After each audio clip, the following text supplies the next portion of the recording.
International forum for promoting ഹോമിയോപ്പതിയുടെ 319 zoom ദിന meeting ആയ ഇന്ന് മലയാളം സെഷൻ തുടങ്ങുന്നതിന് മുമ്പ് ഒരു മൗന പ്രാർത്ഥന.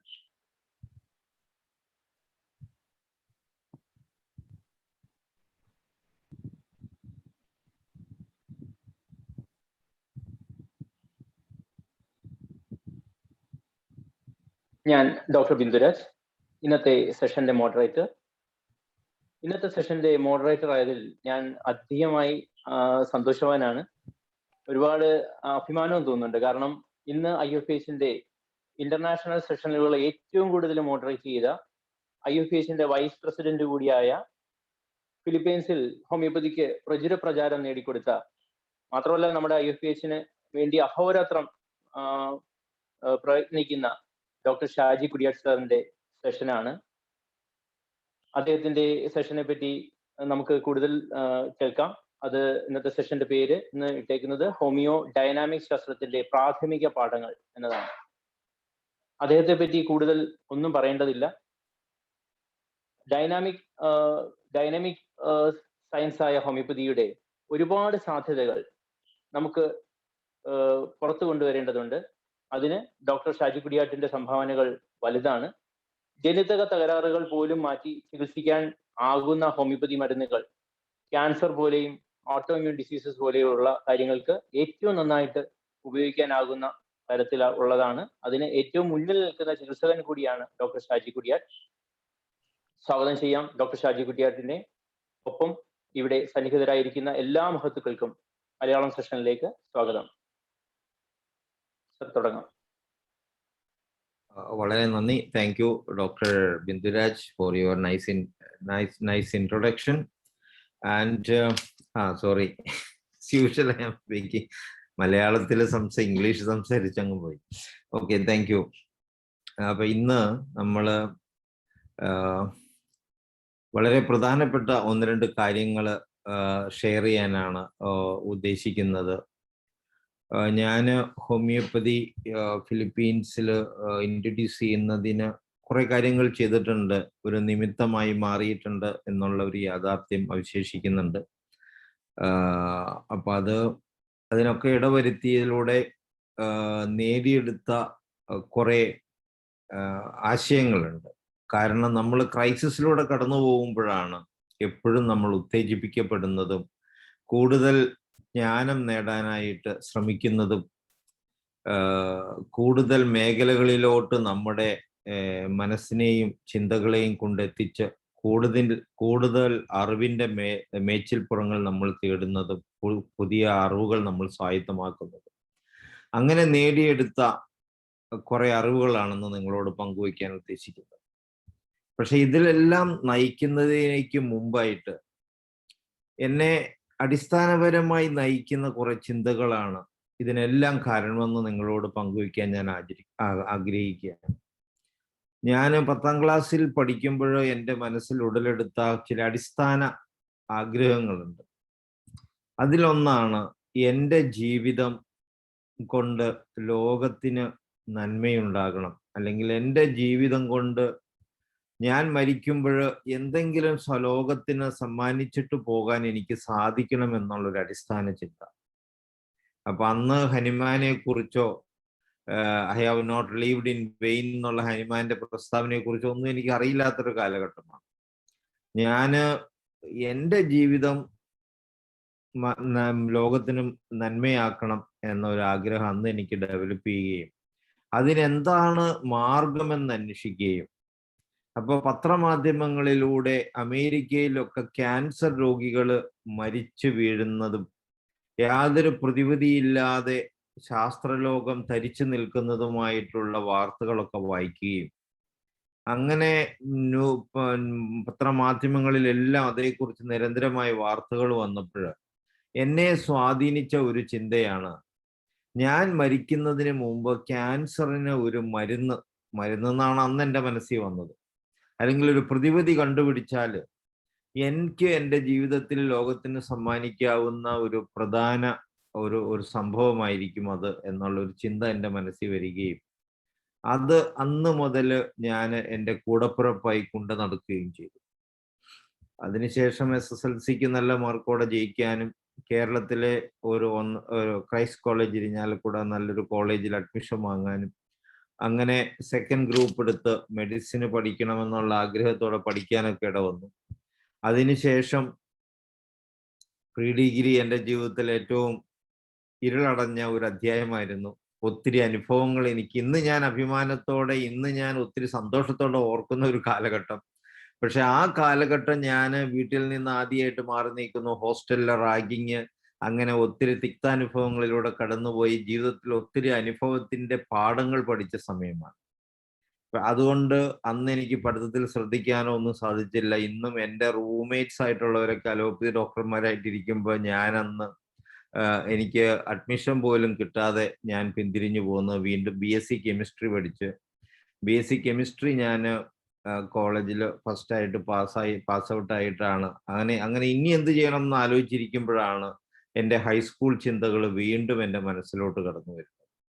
അങ്ങനെ ഞാൻ എൻട്രൻസ് പഠിക്കാനിരിക്കുകയും എൻട്രൻസ് എഴുതി ഹോമിയോ മെഡിസിൻ അഡ്മിഷൻ വാങ്ങുകയും അത് അഡ്മിഷൻ കിട്ടിയത് എൻ്റെ വലിയ അനുഗ്രഹമായി കാണുകയും ചെയ്യുന്ന ഒരു വ്യക്തിയാണ്. ആ സമയത്ത് അങ്ങനെ ഞാൻ അതിലൂടെ കടന്നുപോയപ്പോൾ ഒക്കെ ഞാൻ ഈ ഒരു ചിന്തകൾ എൻ്റെ മനസ്സിൽ താലോലിച്ചിരുന്നു.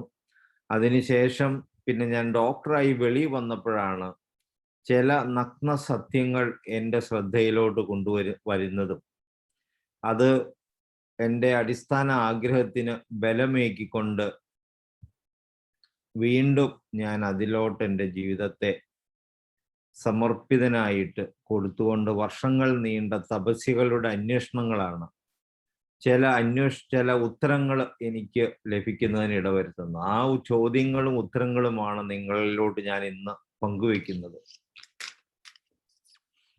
അപ്പോ എൻ്റെ ഏറ്റവും ജീവിതത്തിലെ ഒരു കോൺട്രിബ്യൂഷൻ എന്ന് പറയുന്നത് ഡൈനാമിക് സയൻസ് എന്ന് പറയുന്ന ഒരു ശാസ്ത്രവീക്ഷണമാണ്. ഡൈനാമിക് സയൻസ് എന്ന ശാസ്ത്രവീക്ഷണത്തിന്റെ പ്രാധാന്യം എന്താണെന്ന് വെച്ചാൽ, ഇന്നത്തെ നമ്മുടെ ശാസ്ത്രം എന്ന് പറയുന്നത് ഭൗതിക ശാസ്ത്രമാണ്.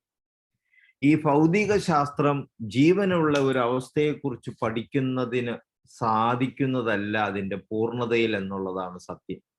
ഇന്ന് അലോപ്പതി ചികിത്സാ ശാസ്ത്രം ഒത്തിരി പരിമിതികൾ നേരിടുന്നുവെങ്കിൽ ഇന്ന് അലോപ്പതി കൊണ്ട് ഒത്തിരി രോഗങ്ങൾ എങ്ങനെ ഡെവലപ്പ് ചെയ്യുന്നുവെന്ന് ക്യാൻസർ ഉൾപ്പെടെയുള്ള ഒത്തിരി രോഗങ്ങൾ എങ്ങനെ ഉത്ഭവം ചെയ്യുന്നുവെന്നോ അതിന് പ്രതിവിധി കണ്ടെത്തുന്നതിനോ സാധിക്കാത്ത ഒരു അവസ്ഥയുണ്ടെങ്കിൽ അതിൻ്റെ കാരണം ഹോളിസ്റ്റിക് ആയിട്ടുള്ള മനസ്സ്, ശരീരം, ആത്മാവ് തുടങ്ങിയ ഊർജ ഭൗതിക തലങ്ങളെ യോജിപ്പിച്ചുകൊണ്ട് ജീവൻ എന്നുള്ള ഒരു പ്രതിഭാസം നിലനിൽക്കുമ്പോൾ അതിലെ ഭൗതികതയെ മാത്രം ഉൾക്കൊണ്ട് അതിനെ ശാസ്ത്രവൽക്കരിച്ച് അതിൻ്റെ ശാസ്ത്രീയതയെ കണ്ടെത്താൻ ശ്രമിക്കുമ്പോഴാണ് അവിടെ അപൂർണത ഡെവലപ്പ് ചെയ്യുന്നത്.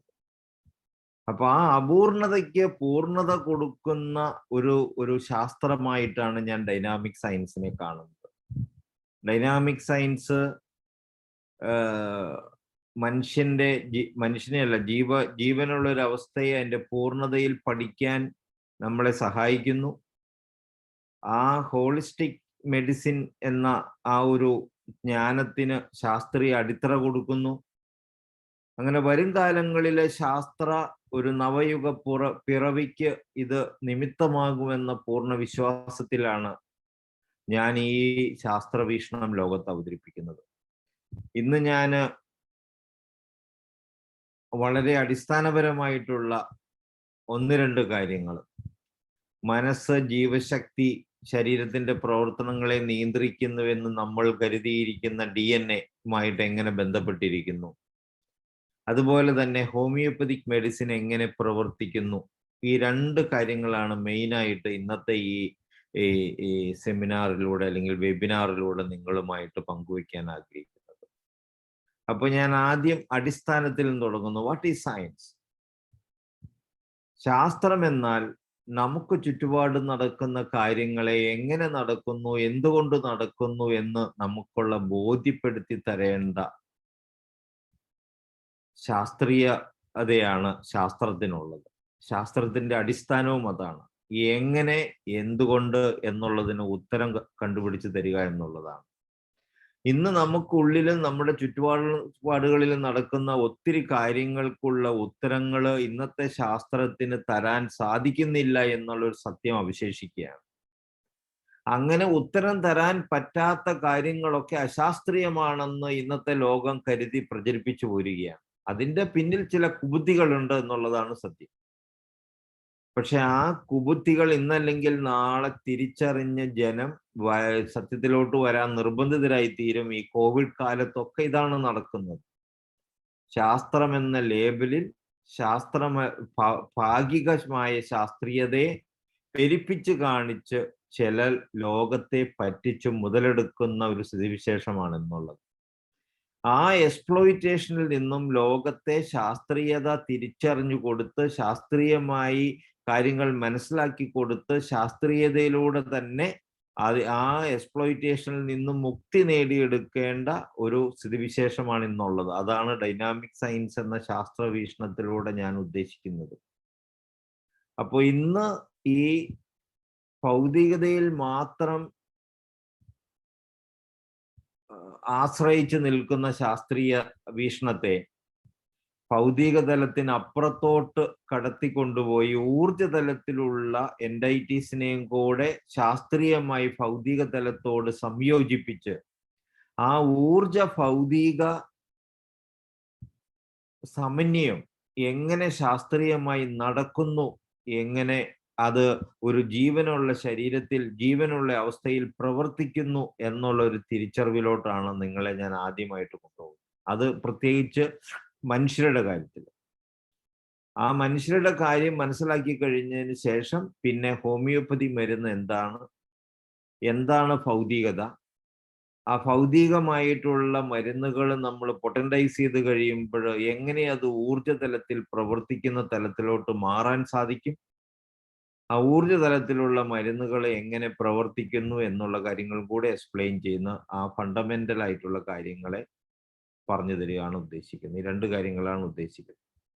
അപ്പോൾ ഡൈനാമിക്സ് സയൻസ് എന്ന് പറയുന്നത് ഇന്നത്തെ ഭൗതിക തലത്തിലുള്ള ശാസ്ത്രത്തെ അതിനപ്പുറത്തോട്ട് കൊണ്ടുചെന്ന് അതിൻ്റെ വളർച്ചയ്ക്ക് നിദാനമായി ഭൗതികതയും ഊർജതലത്തിലുള്ള എൻറ്റൈറ്റീസും കൂടെ ഊർജവും ഭൗതികതയും കൂടെ കൂട്ടിയോജിപ്പിക്കുന്ന ആ കൂട്ടിയോജിപ്പ് എങ്ങനെ യോജിപ്പ് എങ്ങനെ നടക്കുന്നു എന്നുള്ളതിൻ്റെ ശാസ്ത്രീയത മനസ്സിലാക്കി നമ്മുടെ ചിന്തകളും ആത്മാവ് അല്ലെങ്കിൽ ജീവശക്തി തുടങ്ങിയ എൻറ്റൈറ്റീസും DNA-യുമായിട്ട് എങ്ങനെ ബന്ധപ്പെട്ടിരിക്കുന്നു എന്നുള്ള തലത്തിലോട്ട് എത്തിച്ച് അതിലൂടെ നമ്മുടെ ജീവിതത്തിൽ നമുക്ക് നിത്യേന നമ്മൾ സംഭവിച്ചുകൊണ്ടിരിക്കുന്ന കാര്യങ്ങൾ എങ്ങനെ എന്തുകൊണ്ടെന്നുള്ള ചോദ്യങ്ങൾക്ക് ഉത്തരം നൽകുകയാണ് എൻ്റെ ദൗത്യം.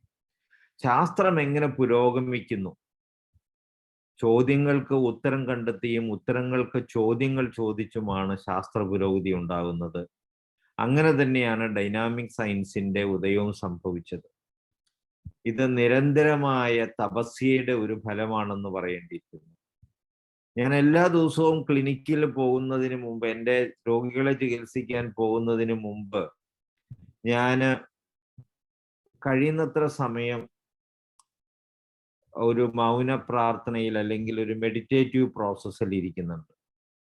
എന്നെ തന്നെ സംശുദ്ധീകരിച്ച് എൻ്റെ മനസ്സിനെയും ആത്മാവിനെയും ശുദ്ധീകരിച്ചാണ് ഞാൻ എപ്പോഴും ആ ഒരു ദൗത്യത്തിന് പോകാറുള്ളൂ. അങ്ങനെ ആ പോകുന്ന പോകുന്നതിന് മുമ്പായി ഞാൻ ഇരിക്കുന്ന ആ മെഡിറ്റേഷൻ പ്രോസസ്സ് ചിലപ്പോൾ മണിക്കൂറുകളോളം നീളാറുണ്ടെന്നുള്ള സത്യമുണ്ട്. അപ്പൊ അങ്ങനെയൊക്കെ നിരന്തരമായ ആ ഒരു മെഡിറ്റേഷൻ പ്രോസസ്സിലൊക്കെ ചിലപ്പോൾ ഞാൻ ചിന്തിക്കുന്നത് ഈ ചോദ്യങ്ങളും അതിനുള്ള ഉത്തരം കണ്ടെത്തലും വീണ്ടും ചോദിക്കലൊക്കെ ആയിരിക്കും. അതെൻ്റെ മനസ്സിന്റെ ആഗ്രഹങ്ങൾ ചിലപ്പോൾ ഈ സമയത്ത് കാടുകയറി പോകുന്നതാണ്. പക്ഷെ അങ്ങനെ പലപ്പോഴും സംഭവിച്ചിട്ടുണ്ട്.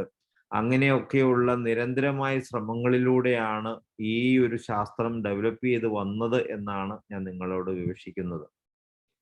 ഇനി ഇന്നത്തെ ഈ സംഭാഷണത്തിലൂടെ ഈ വെബിനാറിലൂടെ ഞാൻ നിങ്ങളോട് പറയാൻ ഉദ്ദേശിക്കുന്നത് മനസ്സും ജീവശക്തിയും DNA-യുമായിട്ട് എങ്ങനെയാണ് ഇന്റർകണക്റ്റഡ് ആയിട്ടെന്നുള്ളത്. Matter and energy, how they are interconnected. ഈ ഭൗതികതയും ഊർജവും തമ്മിൽ എങ്ങനെ ബന്ധപ്പെട്ടിരിക്കുന്നു. ഇന്ന് ഹോമിയോപ്പതി നാനോ പാർട്ടിക്കിൾസ് ആണെന്ന് പറയുന്നു. നാനോ പാർട്ടിക്കിൾസിൽ ശാസ്ത്രീയത കണ്ടെത്തി ഹോമിയോപ്പതിയെ ശാസ്ത്രീയമാണെന്ന് പറയാൻ ചിലർ ശ്രമിക്കുന്നു. പക്ഷേ ഈ നാനോ പാർട്ടിക്കിൾസ് എന്താണ്? ഈ നാനോ പാർട്ടിക്കിൾസ് എങ്ങനെ ജീവശക്തിയുമായിട്ട് സംവേദിച്ച് നമുക്ക് ഒരു ഒരു ഒരു ക്യൂർ അല്ലെങ്കിൽ ഒരു റിയാക്ഷൻ അല്ലെങ്കിൽ ഒരു മെഡിസിനൽ പ്രൂവിങ് എങ്ങനെ തരാൻ പറ്റുന്നു? അതൊക്കെ നമ്മൾ അറിയും. നാനോ പാർട്ടിക്കിൾ ആണെന്ന് പറഞ്ഞപ്പോൾ മൂക്കില്ല രാജ്യത്ത് മുറുമൂക്കൻ രാജാവ് എന്ന് പറഞ്ഞ് നമ്മളും ശാസ്ത്രീയമാണെന്ന് പറഞ്ഞത് കൊണ്ടൊന്നും പ്രശ്നം തീരാൻ പോകുന്നില്ല. എന്താണ് ഈ നാനോ പാർട്ടിക്കിൾസ് എന്നും അത് നമ്മുടെ ജീവശക്തി ഉൾപ്പെടെയുള്ള നമ്മുടെ അടിസ്ഥാന തത്വങ്ങളുമായിട്ട് എങ്ങനെ നമുക്ക് അതിനെ ബന്ധപ്പെടുത്തി അതിന്റെ ശാസ്ത്രീയത അല്ലെങ്കിൽ അത് എങ്ങനെ ഒരു ക്യൂർ നടത്തുന്നു, എങ്ങനെ ഒരു പ്രൂവിങ് നടത്തുന്നു എന്നുള്ള കാര്യങ്ങളൊക്കെ നമ്മൾ ലോകത്തോട്ട് എക്സ്പ്ലെയിൻ ചെയ്യുമ്പോഴാണ് ഹോമിയോപ്പതി ശാസ്ത്രീയമാണെന്ന് നമുക്ക് പറയാൻ പറ്റുള്ളൂ. അപ്പൊ ആ വക കാര്യങ്ങളൊക്കെ ഇന്നത്തെ ഈ വെബിനാർ കഴിയുമ്പോൾ നിങ്ങൾക്ക് പൂർണ്ണമായിട്ട് മനസ്സിലാകുമെന്നാണ് എൻ്റെ വിശ്വാസം. ഇല്ലെങ്കിൽ നിങ്ങൾക്ക് ചോദ്യം ചോദിക്കാവുന്നതും കൂടുതൽ സംപ്രേഷണം നമുക്ക് ഇപ്പോഴോ പ്രൈവറ്റ് ആയിട്ടോ എപ്പോഴെങ്കിൽ നടത്താവുന്നതാണ്. അതുപോലെ തന്നെ വാട്ട് ഈസ് ആക്ടിങ് ക്യൂറേറ്റീവ്ലി, എന്താണ് ഹോമിയോപ്പതിയിൽ ക്യൂർ ചെയ്യുന്നത്, ഹോമിയോ മെഡിസിൻ എങ്ങനെയാണ് വർക്ക് ചെയ്യുന്നത്, ഇത്രയും കാര്യങ്ങളാണ് നിങ്ങളോട് ഇന്ന് പറയാൻ ഉദ്ദേശിക്കുന്നത്. അപ്പൊ ആദ്യമായിട്ട് നമ്മൾ നേരിട്ട് ഇതിന്റെ സമയക്കുറവ് കൊണ്ട് 1 മണിക്കൂറിനുള്ളിൽ നമുക്കെല്ലാം എന്നുള്ളത് കൊണ്ട് നേരിട്ട് നമ്മുടെ അടിസ്ഥാന ആശയങ്ങളിലോട്ട് കിടക്കുകയാണ്. ഇപ്പൊ ഞാൻ പറഞ്ഞു, ഈ ഡൈനാമിക് സയൻസ് എന്ന ശാസ്ത്രം പിറവിയെടുക്കുന്നതിന്റെ പിന്നിൽ കുറെ ചോദ്യോത്തരങ്ങളാണ്. ഈ ചോദ്യോത്തരങ്ങൾ എന്ന് പറയുന്നത് ഒരു ലോജിക്കൽ അനാലിസിസ് ആണ്. അപ്പോ ആ ലോജിക്കൽ അനാലിസിസ് ചോദ്യോത്തരങ്ങളുടെ ഒരു ശൃംഖല കൊണ്ടാണ് ഇത് ഡെവലപ്പ് ചെയ്തത്, അതും ക്യാൻസറുമായിട്ട് ബന്ധപ്പെട്ട്. ഞാൻ പറഞ്ഞു, എൻ്റെ ജീവിതത്തിന്റെ ഒരു അടിസ്ഥാന തത്വമായിട്ട് ഞാൻ 10ാം ക്ലാസ് മുതൽ കൊണ്ടു നടന്ന എൻ്റെ ഏറ്റവും വലിയ ആഗ്രഹം ക്യാൻസറിനൊരു പ്രതിവിധി കാണുക എന്നുള്ളത്. അപ്പൊ ആ ക്യാൻസറിന്റെ പ്രതിവിധിയുമായിട്ട് ബന്ധപ്പെട്ടുള്ള ചിന്തകളിലൂടെയാണ് ഞാൻ ഈ ഡൈനാമിക് സയൻസിലോട് എത്തിച്ചേർന്നത്, എൻ്റെ അടിസ്ഥാന തത്വങ്ങളിലോട്. അപ്പൊ ഞാനിവിടെ ഒരു പടം കാണിച്ചിരിക്കുന്നത് ഇന്ന് ലോകം കാണുന്ന ആ കാഴ്ചകളുടെ ഉൾക്കാമ്പിലോട്ട് അതിനപ്പുറത്തോട്ട് ഉള്ള ഒരു എത്തിനോട്ടവും കാഴ്ച കാണലുമാണ്. അതാണ് ഞാൻ ഇന്ന് ഈ വെബിനാറിലൂടെ നിങ്ങൾക്ക് പകർന്നു തരാൻ ഉദ്ദേശിക്കുന്നത്. അപ്പൊ ആദ്യത്തെ ചോദ്യം ഇതാണ്, വാട്ട് ഈസ് ക്യാൻസർ? ക്യാൻസർ എന്താണ്? കോശങ്ങളുടെ അനിയന്ത്രിതമായ വിഭജനമാണ് ക്യാൻസർ. അടുത്ത ചോദ്യം, ആര് അല്ലെങ്കിൽ എന്താണ് കോശങ്ങളുടെ വിഭജനത്തെ നിയന്ത്രിക്കുന്നത്? സിമ്പിൾ ബയോളജിയാണ്, നമ്മൾ സ്കൂളിൽ പഠിക്കുന്ന സിമ്പിൾ ബയോളജിയാണ്. ഇന്ന് ഈ കാണിച്ചിരിക്കുന്ന പടം ഒരു കോശത്തിന്റെ ക്രോസ് സെക്ഷൻ ആണ്. അവിടെ നമുക്ക് ആ കോശത്തിനകത്ത് അതിൻ്റെ പല ഘടകങ്ങളുണ്ട്. അതിൻ്റെ അകത്തൊരു ന്യൂക്ലിയസ് ഉണ്ട്. ന്യൂക്ലിയസിന്റെ അകത്ത് ക്രോമസോമുകളുണ്ട്. അപ്പൊ ഈ റേറ്റ് ഓഫ് ഒരു കോശത്തിന്റെ എല്ലാ പ്രവർത്തനങ്ങളെയും നിയന്ത്രിക്കുന്ന അടിസ്ഥാന ജനിതക നിർദ്ദേശങ്ങൾ ആലേഖനം ചെയ്തിരിക്കുന്നത് ആ കോശത്തിന്റെ ന്യൂക്ലിയസിനകത്തുള്ള 46 ക്രോമസോമുകളിലാണ്. ഇത് ബേസിക് ബയോളജിയാണ്, നമുക്കെല്ലാം സ്കൂളുകളിൽ പഠിക്കുന്ന ബയോളജി. എന്താണ് ഒരു ക്രോമസോം? അപ്പൊ നമുക്കുള്ള 46 ക്രോമസോമുകളിൽ ഒരു ക്രോമസോമാണ് മോളിൽ കാണിച്ചിരിക്കുന്നത്. ആ മോളിൽ കാണിച്ചിരിക്കുന്ന ഒരു ക്രോമസോമിന്റെ ഒരു അറ്റത്തുനിന്ന് നമ്മളൊന്ന് പുള്ളി ചെയ്താൽ, ഒന്ന് വലിച്ചാൽ നമുക്ക് ഈ കാണുന്ന പോലെയുള്ള ഒരു സ്ട്രക്ചർ കിട്ടും. അതിനെയാണ് നമ്മൾ DNA എന്ന് പറയുന്നത്.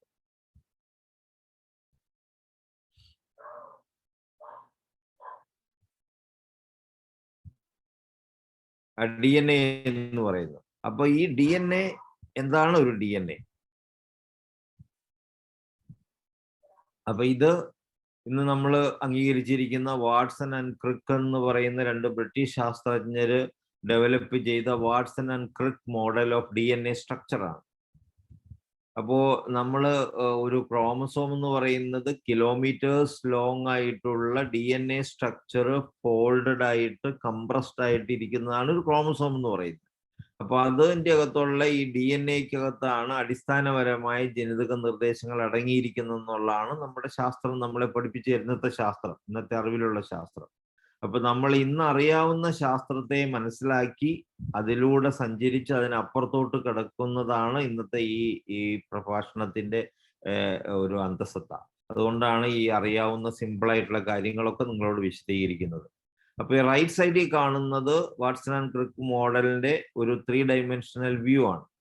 എക്സ്ട്രീം ലെഫ്റ്റ് കാണുന്നത് കുറച്ചുകൂടെ എൻലാർജഡ് ആയിട്ടുള്ള ഒരു വ്യൂ ആണ്. അതിൻ്റെ അകത്ത് നമുക്ക് AGTAC എന്നൊക്കെ എഴുതിയേക്കുന്നത് കാണാം. അതാ adenine, guanine, thymine and cytosine 4 nucleic ആസിഡുകളാണ്. ഈ സെൻട്രൽ കാണുന്ന കുറച്ചുകൂടെ എൻലാർജഡ് ആയിട്ടുള്ള ഒരു വ്യൂ ആണ്. അപ്പോ ഈ നമ്മുടെ ഈ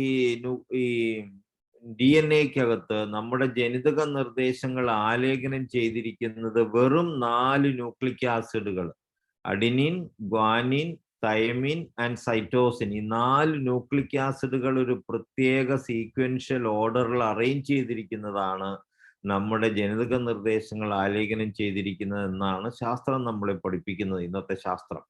അപ്പൊ നമ്മൾ DNA ടെസ്റ്റ് ഒക്കെ നടത്തുമ്പോൾ ഈ 4 ന്യൂക്ലിക് ആസിഡ്സിന്റെ ഓർഡർ എങ്ങനെയാണെന്നാണ് നമ്മൾ പഠിച്ച് മനസ്സിലാക്കാൻ ശ്രമിക്കുന്നത്. പിന്നെ നമ്മൾ കേൾക്കുന്ന മറ്റൊരു വേർഡാണ് ജീൻ എന്ന് പറയുന്നത്. ജീൻ എന്ന് പറയുന്നത് ഈ DNA-യുടെ ഒരു സെഗ്മെന്റ് ആണ്. ആ സെഗ്മെന്റ് ഏതെങ്കിലും ഒരു പ്രത്യേക ഫങ്ഷൻ ചെയ്യാൻ കേപ്പബിൾ ആയിട്ടുള്ള, പെർഫോം ചെയ്യുന്ന ഒരു കേപ്പബിലിറ്റി ഉള്ള ഒരു സെഗ്മെന്റ് ഓഫ് DNA ആണ് നമ്മളൊരു ജീൻ എന്ന് പറയുന്നത്. ഉദാഹരണത്തിന് ഈ ഇത്രയുള്ള ഈ 3 ന്യൂക്ലിക് ആസിഡ് ഉള്ള ഒരു സെഗ്മെന്റ് ഒരു പ്രത്യേക ഫങ്ഷൻ പെർഫോം ചെയ്യുമെങ്കിൽ ഇതിനെ നമുക്കൊരു ജീൻ എന്ന് വിളിക്കാം. ഇതിൻ്റെ അകത്ത് ന്യൂക്ലിക് ആസിഡ്സിന്റെ ഓർഡർ CGT എന്ന് പറയും. അപ്പൊ ഈ CGT ജീൻ എന്ന് ഇതിന് പേരിട്ടാൽ ഇതിനൊരു പ്രത്യേക ഫങ്ഷണൽ കപ്പാസിറ്റി ഉണ്ട്. ഇനി ഈ G എന്ന് പറയുന്ന ന്യൂക്ലിക് ആസിഡ് മാറി അവിടെ C വന്നാൽ, സൈറ്റോസിൻ വന്നാൽ ഇത് CGT എന്നുള്ളത് മാറി CCT ആയിട്ട് മാറും. അങ്ങനെ CCT ആയിട്ട് മാറിക്കഴിയുമ്പോൾ അതിനെ മ്യൂട്ടേഷൻ നടന്നു എന്ന് നമ്മൾ പറയും. ആ മ്യൂട്ടേറ്റഡ് ആയിട്ടുള്ള DNA-യുടെ ജീനിന്റെ ഫങ്ഷണൽ എബിലിറ്റി വേറെ ആയിരിക്കും. അപ്പോൾ നമ്മളിൽ നോർമലായിട്ട് പ്രവർത്തിക്കുന്ന ഒരു ജീൻ മ്യൂട്ടേറ്റഡ് ആയി കഴിയുമ്പോൾ അതിൻ്റെ ഫങ്ഷണൽ കപ്പാസിറ്റിയിൽ വേരിയേഷൻ വരുന്നു. അത് ഒരു പോസിബിലിറ്റിയാണ്. വേറൊരു പോസിബിലിറ്റി ഉള്ളതാണ് പുതിയതായിട്ട് നമ്മുടെ ബ്രൂസ് ലിപ്റ്റനെ പോലെയുള്ളവരൊക്കെ കണ്ടുപിടിച്ച എപ്പിജനറ്റിക് ചേഞ്ച്. അപ്പൊ ഈ എപ്പിജനറ്റിക് ചേഞ്ച് എങ്ങനെ നടക്കുന്നു എന്ന് ക്ലിയർ ആയിട്ട് ഇന്ന് നമ്മുടെ സാധാരണ നമ്മൾ സ്കൂളുകളിൽ ഇന്നത്തെ ബയോളജി പഠിപ്പിക്കുന്നില്ല. നമ്മൾ ഡൈനാമിക് സയൻസിലൂടെ അതിനൊരു ഉത്തരം നൽകാൻ ശ്രമിക്കുന്നുണ്ട്. അപ്പോ ഈ എപ്പിജനറ്റിക് ചേഞ്ചസിൽ നടക്കുന്നത് ഈ സീക്വൻഷ്യൽ ഓർഡർ പഴയ പോലെ തന്നെ ഇരിക്കും, പഴയ ഓർഡറിൽ തന്നെ ഇരിക്കും, പക്ഷെ അതിന്റെ ഫങ്ഷണൽ എബിലിറ്റിയിൽ മാറ്റം വരുന്നു. അപ്പൊ അവിടെ ഇപ്പൊ മ്യൂട്ടേഷൻ നടക്കുമ്പോൾ ഇതിന്റെ അകത്തുള്ള ഓർഡറിൽ ന്യൂക്ലിക് ആസിഡ് റീപ്ലേസ്മെന്റ് നടക്കുന്നുണ്ട്, അത് നമുക്ക് കണ്ടുപിടിക്കാൻ പറ്റും. പക്ഷെ എപ്പിജനറ്റിക് ചേഞ്ചില് ഈ മ്യൂട്ടേഷൻ നടക്കുന്നില്ല, ചേഞ്ച് വരുന്നില്ല, ഈ ഓർഡർ അതേപോലെ തന്നെ ഇരിക്കുന്നു, പക്ഷേ അതിന്റെ ഫങ്ഷണൽ എബിലിറ്റിയിൽ മാറ്റം വരുന്നു. അപ്പൊ നമ്മൾ അതിന് ഡൈനാമിക് സയൻസിലൂടെ അതിനൊരു പ്രതിവിധി കാണുന്ന ഇതിന്റെ ത്രീ ഡയമെൻഷനൽ സ്പേഷ്യൽ ഓറിയന്റേഷനും കൂടെ കൺസിഡർ ചെയ്താണ്. ഇപ്പൊ നമ്മൾ ഈ കാണുന്ന ഒരു 2 ഡയമെൻഷൻ മാത്രമേ ഉള്ളൂ. ഇതിനൊരു 360 ഡിഗ്രി റൊട്ടേറ്റ് ചെയ്യാവുന്ന ഒരു 3 ഡയമെൻഷനൽ പോസിബിലിറ്റി ഉണ്ട്, വേരിയേഷൻ. ആ 3 ഡയമെൻഷനൽ പോസിബിലിറ്റിയും ഇതിന്റെ ക്യാരക്ടറിനെ തീരുമാനിക്കുന്നതാണ്. അപ്പോൾ നമ്മുടെ ചിന്തകളാകും നമ്മുടെ ഈ DNA എക്സിസ്റ്റ് ചെയ്യുന്ന ഒരു എനർജി എൻവിറോൺമെന്റിന്റെ ഇൻഫ്ലുവൻസിന് പ്രൊപ്പോർഷണലായിട്ട് ഇതിന്റെ സ്പേഷ്യൽ ഓറിയന്റേഷൻ മാറ്റപ്പെടുമ്പോൾ ഇതിന് എപ്പിജനറ്റിക് ചേഞ്ചസും വരാം. അപ്പൊ ഈ എനർജി എൻവിറോൺമെന്റ് എന്തൊക്കെയാണ് വരുന്നതെന്നുള്ളതാണ് അവിടെ ഇമ്പോർട്ടൻ്റ് ആയിട്ടുള്ളത്. അതിലോട്ടാണ് ഞാൻ കൂടുതലായിട്ട് പോകാൻ ആഗ്രഹിക്കുന്നത്. അപ്പോൾ ഞാൻ അടുത്ത സ്ലൈഡിലോട്ട് പോവുകയാണ്. ഇനി എൻ്റെ പ്രധാനപ്പെട്ട അടുത്ത ചോദ്യം എന്താണെന്ന് വെച്ചാൽ, അപ്പൊ ഈ സീക്വൻഷ്യൽ ഓർഡർ ആണ് എല്ലാം ഒരു DNA-യിൽ തീരുമാനിക്കുന്നതെങ്കിൽ ഈ ന്യൂക്ലിക് ആസിഡുകളോട് ആ ഒരു പ്രത്യേക വ്യക്തിയിൽ ആ പ്രത്യേക ഓർഡറിൽ അറേഞ്ച് ചെയ്തിരിക്കണമെന്ന് ആരാണ് നിർദ്ദേശം കൊടുക്കുന്നത്? എന്തുകൊണ്ടാണ് ഓരോ വ്യക്തിയിലും ഈ ന്യൂക്ലിക് ആസിഡുകൾ ഒരു പ്രത്യേക ഓർഡറിൽ പോയി വ്യവസ്ഥാപിതമായിട്ട് അവിടെ സ്ഥിരമായിട്ട് ഇരിക്കുന്നത്? ആരാണ് നിയന്ത്രിക്കുന്നത്? Who decides the sequential arrangement of nucleic acids in the DNA which decides everything? ഇതിനുള്ള എൻ്റെ ഉത്തരമാണ് എൻ്റെ ഡൈനാമിക് സയൻസിന്റെ വളരെ പ്രധാനപ്പെട്ട ഒരു ഹൈപ്പോത്തസിസ്. അപ്പൊ ഈ ഹൈപ്പോത്തസിസ് പറയുന്നതിന് മുമ്പായിട്ട് മറ്റൊരു പ്രധാനപ്പെട്ട ഒരു സ്ഥിതിവിശേഷത്തിലോട്ട് നിങ്ങളുടെ ശ്രദ്ധ ക്ഷണിക്കുകയാണ്. അത് മറ്റൊന്നുമല്ല, ജനിച്ചാൽ ഒരിക്കൽ മരിക്കണമെന്ന് നമ്മൾ നാട്ടുഭാഷയിൽ പറയുന്ന ഡെത്തിനെ കുറിച്ചാണ്. ഈ ഡെത്ത് എന്ന പ്രോസസ്സ് എന്താണ് അവിടെ സംഭവിക്കുന്നത്? ഒരു ജീവനുള്ള അവസ്ഥയിൽ നിന്ന് ജീവനില്ലാത്ത ഒരു അവസ്ഥയിലോട്ട് ഡെഡ് ബോഡി ആയിട്ട് മാറുമ്പോൾ ആ മരിക്കുന്ന സമയത്ത് ആ ഡെത്ത് എന്ന പ്രോസസ്സിനെ നമ്മൾ 3 സ്റ്റേജസ് ആയിട്ട് ഡിവൈഡ് ചെയ്താൽ, before death, during death and after death, ആ ഡ്യൂറിങ് ഡെത്ത് എന്നുള്ള ആ സമയത്ത് ഈ ജീവനുള്ള ശരീരം മൃതശരീരമായിട്ട് മാറ്റപ്പെടുന്ന അവസ്ഥയിൽ എന്താണ് അവിടെ സംഭവിക്കുന്നത്? ആ സംഭവിക്കുന്നത് എന്താണെന്ന് തിരിച്ചറിയാനായിട്ട് ഞാൻ സിമ്പിളായിട്ടുള്ള ഒരു എക്സ്പെരിമെന്റ് നിങ്ങൾക്ക് നിർദ്ദേശിക്കുകയാണ്. അത് നമ്മൾ ജീവൻ നിലനിർത്താൻ നമ്മളെ സഹായിക്കുന്നുവെന്ന് നമ്മൾ വിശ്വസിക്കുന്ന ഹൃദയത്തെയും ബ്രെയിനിനെയും ഉൾപ്പെടുത്തിയുള്ള ഒരു സ്റ്റഡിയാണ്. ഈ ബ്രെയിനിന് നമ്മൾ EEG, ഇലക്ട്രോ എൻകഫലോഗ്രാം എന്ന ടെക്നോളജി ഉപയോഗിച്ചും, ഹാർട്ടിന് നമ്മൾ ECG, ഇലക്ട്രോ കാർഡിയോഗ്രാം എന്ന ആ ടെക്നോളജി ഉപയോഗിച്ച് നമ്മൾ പഠനം നടത്തി കഴിയുമ്പോൾ നമുക്ക് കാണാൻ പറ്റും EEGയും ECGയും ജീവനുള്ള ശരീരത്തിൽ പോസിറ്റീവും മൃതശരീരത്തിൽ നെഗറ്റീവുമാണ്. അതിനർത്ഥം ജീവനുള്ള ശരീരത്തിൽ ഊർജമുണ്ട്. ആ ഊർജം എപ്പോഴും നമ്മുടെ ഭൗതിക ശരീരത്തിൽ നിന്ന് ഡിറ്റാച്ചഡ് ആകുന്നോ അപ്പോൾ നമ്മുടെ ശരീരം മൃതശരീരമായിട്ട് മാറി. അപ്പൊ ഇതൊക്കെ സാധാരണ നാട്ടിൻപുറത്ത് കൊച്ചു കുട്ടികൾ വരെ പറയുന്ന അവസ്ഥയാണ്. കൊച്ചു അപ്പൂപ്പൻ എങ്ങനെയാ മരിച്ചതെന്ന് ചോദിച്ചിട്ടുണ്ടെങ്കിൽ കൊച്ചു കുട്ടി വരെ പറയും ആത്മാവ് പോയി ഇപ്പൊ മരിച്ചു എന്ന് പറയുന്ന ഒരു നാട്ടുവർത്താനം പോലെ നമ്മൾ കൊണ്ടുനടക്കുന്ന ഒരു നാട്ടറിവാണ്. പക്ഷെ ഇന്നത്തെ ശാസ്ത്രജ്ഞന്മാര് ഈ ഒരു സിമ്പിൾ പ്രോസസ്സിനെ ഈ ഭൗതികതയിൽ മാത്രം ശാസ്ത്രത്തെ നിജപ്പെടുത്തി വെച്ചപ്പോൾ മനസ്സിലാക്കാനോ ഉൾക്കൊള്ളാനോ പറ്റാത്തൊരവസ്ഥയിൽ നിൽക്കുകയാണ്. അതുകൊണ്ട് തന്നെ ഈ ഊർജതലത്തിലുള്ള ഘടകങ്ങൾക്ക് ആരോഗ്യം നിലനിർത്തുന്നതിന്, രോഗങ്ങൾ വരുത്തുന്നതിന്, രോഗങ്ങളെ മാറ്റുന്നതിനൊക്കെ എന്ത് റോള് പ്ലേ ചെയ്യാമെന്നുള്ളതിനെ കുറിച്ച് യാതൊരു അറിവും ഇല്ലാതെ കേവലം ഭൗതികമായിട്ടുള്ള ബയോകെമിക്കൽ റിയാക്ഷൻസിനെ മാത്രം ഡിപ്പെൻഡ് ചെയ്തുള്ള ഒരു പഠനങ്ങളും ചികിത്സാ രീതിയുമാണ് അവലംബിക്കുന്നത്. അത് ഒട്ടും ശാസ്ത്രീയമല്ല, പൂർണ്ണതയുള്ളതല്ല, അപൂർണമായിട്ടുള്ളതാണ്. അതിനെ എത്രയും പെട്ടെന്ന് മാറ്റി അതിൻ്റെ പൂർണ്ണതയിൽ എത്തിക്കേണ്ടത് മാനവരാശിയുടെ ആരോഗ്യത്തോടെയുള്ള നിലനിൽപ്പിനും രോഗങ്ങളെ പരിപൂർണതയിൽ മനസ്സിലാക്കുന്നതിനും ചികിത്സിച്ച് ഭേദമാക്കുന്നതിനും അത്യന്താപേക്ഷിതമാണെന്നുള്ള സത്യം നമ്മൾ തിരിച്ചറിയേണ്ടിയിരിക്കുന്നു. അപ്പൊ ഇപ്പൊ അതുകൊണ്ടാണ് നമ്മൾ ക്രിട്ടിക്കലായിട്ടുള്ള ഒരു രോഗിയെ ഒരു ഹൈടെക് ആശുപത്രിയിലോട്ട് കൊണ്ടുചെന്നാൽ എന്താണ് അവിടെ നടക്കുന്നത്? അവർ ICUയിലോട്ട് മാറ്റും. ചില മെറ്റൽ പീസസ് നമ്മുടെ ശരീരത്തിന്റെ പ്രധാനപ്പെട്ട ചില സെന്റേഴ്സിലൊക്കെ വെച്ചിട്ട് ഒരു വയറ് വഴി, ഒരു പ്രോസസ്സർ വഴി ഒരു മോണിറ്ററിലോട്ട് കണക്ട് ചെയ്തിട്ട് ഒരു വേവ് മോണിറ്റർ ചെയ്തുകൊണ്ടിരിക്കുകയാണ്. എപ്പോ വരെ ആ മോണിറ്ററിൽ വേവ് ഉണ്ടോ അപ്പൊ വരെ ആ ആള് ജീവിച്ചിരിക്കുന്നുവെന്നും എപ്പോ ആ വേവ് ഒരു ഫ്ലാറ്റ് ലൈൻ ആയിട്ട് മാറുന്നു അപ്പൊ ആ രോഗി മരിച്ചുവെന്ന് നേഴ്സ് മുതൽ ഡോക്ടർമാരെല്ലാം വന്ന് നമ്മളോട് പ്രസ്താവിക്കുകയാണ്. പക്ഷെ ഈ വേവ് എന്തിനെ പ്രതിദാനം ചെയ്യുന്നുവെന്ന് തിരിച്ചറിയാനോ അതിന്റെ ശാസ്ത്രീയത ഉൾക്കൊള്ളാനോ അതും കൂടെ ഉൾപ്പെടുത്തി ആരോഗ്യവും ഉത്ഭവവും രോഗനിവാരണവും സാധ്യമാക്കാനോ ശ്രമിക്കുന്നില്ല എന്നുള്ള സത്യം നമ്മൾ തിരിച്ചറിയേണ്ടിയിരിക്കുന്നു. അതും കൂടെ ഉൾപ്പെടുത്തി വരും കാലങ്ങളിൽ വലിയ ശാസ്ത്ര മാറ്റത്തിന് നമ്മൾ മുൻകൈയെടുക്കേണ്ടിയിരിക്കുന്നു. ആ മുന്നേറ്റമാണ് ഇനി വരാൻ പോകുന്ന കാലഘട്ടത്തില് ശാസ്ത്രത്തെയും മനുഷ്യന്റെ ആരോഗ്യത്തെയും നയിക്കേണ്ടതും നയിക്കാൻ പോകുന്നതും എന്നുള്ള സത്യം ഞാൻ നിങ്ങളെ ബോധ്യപ്പെടുത്തിയാണ്.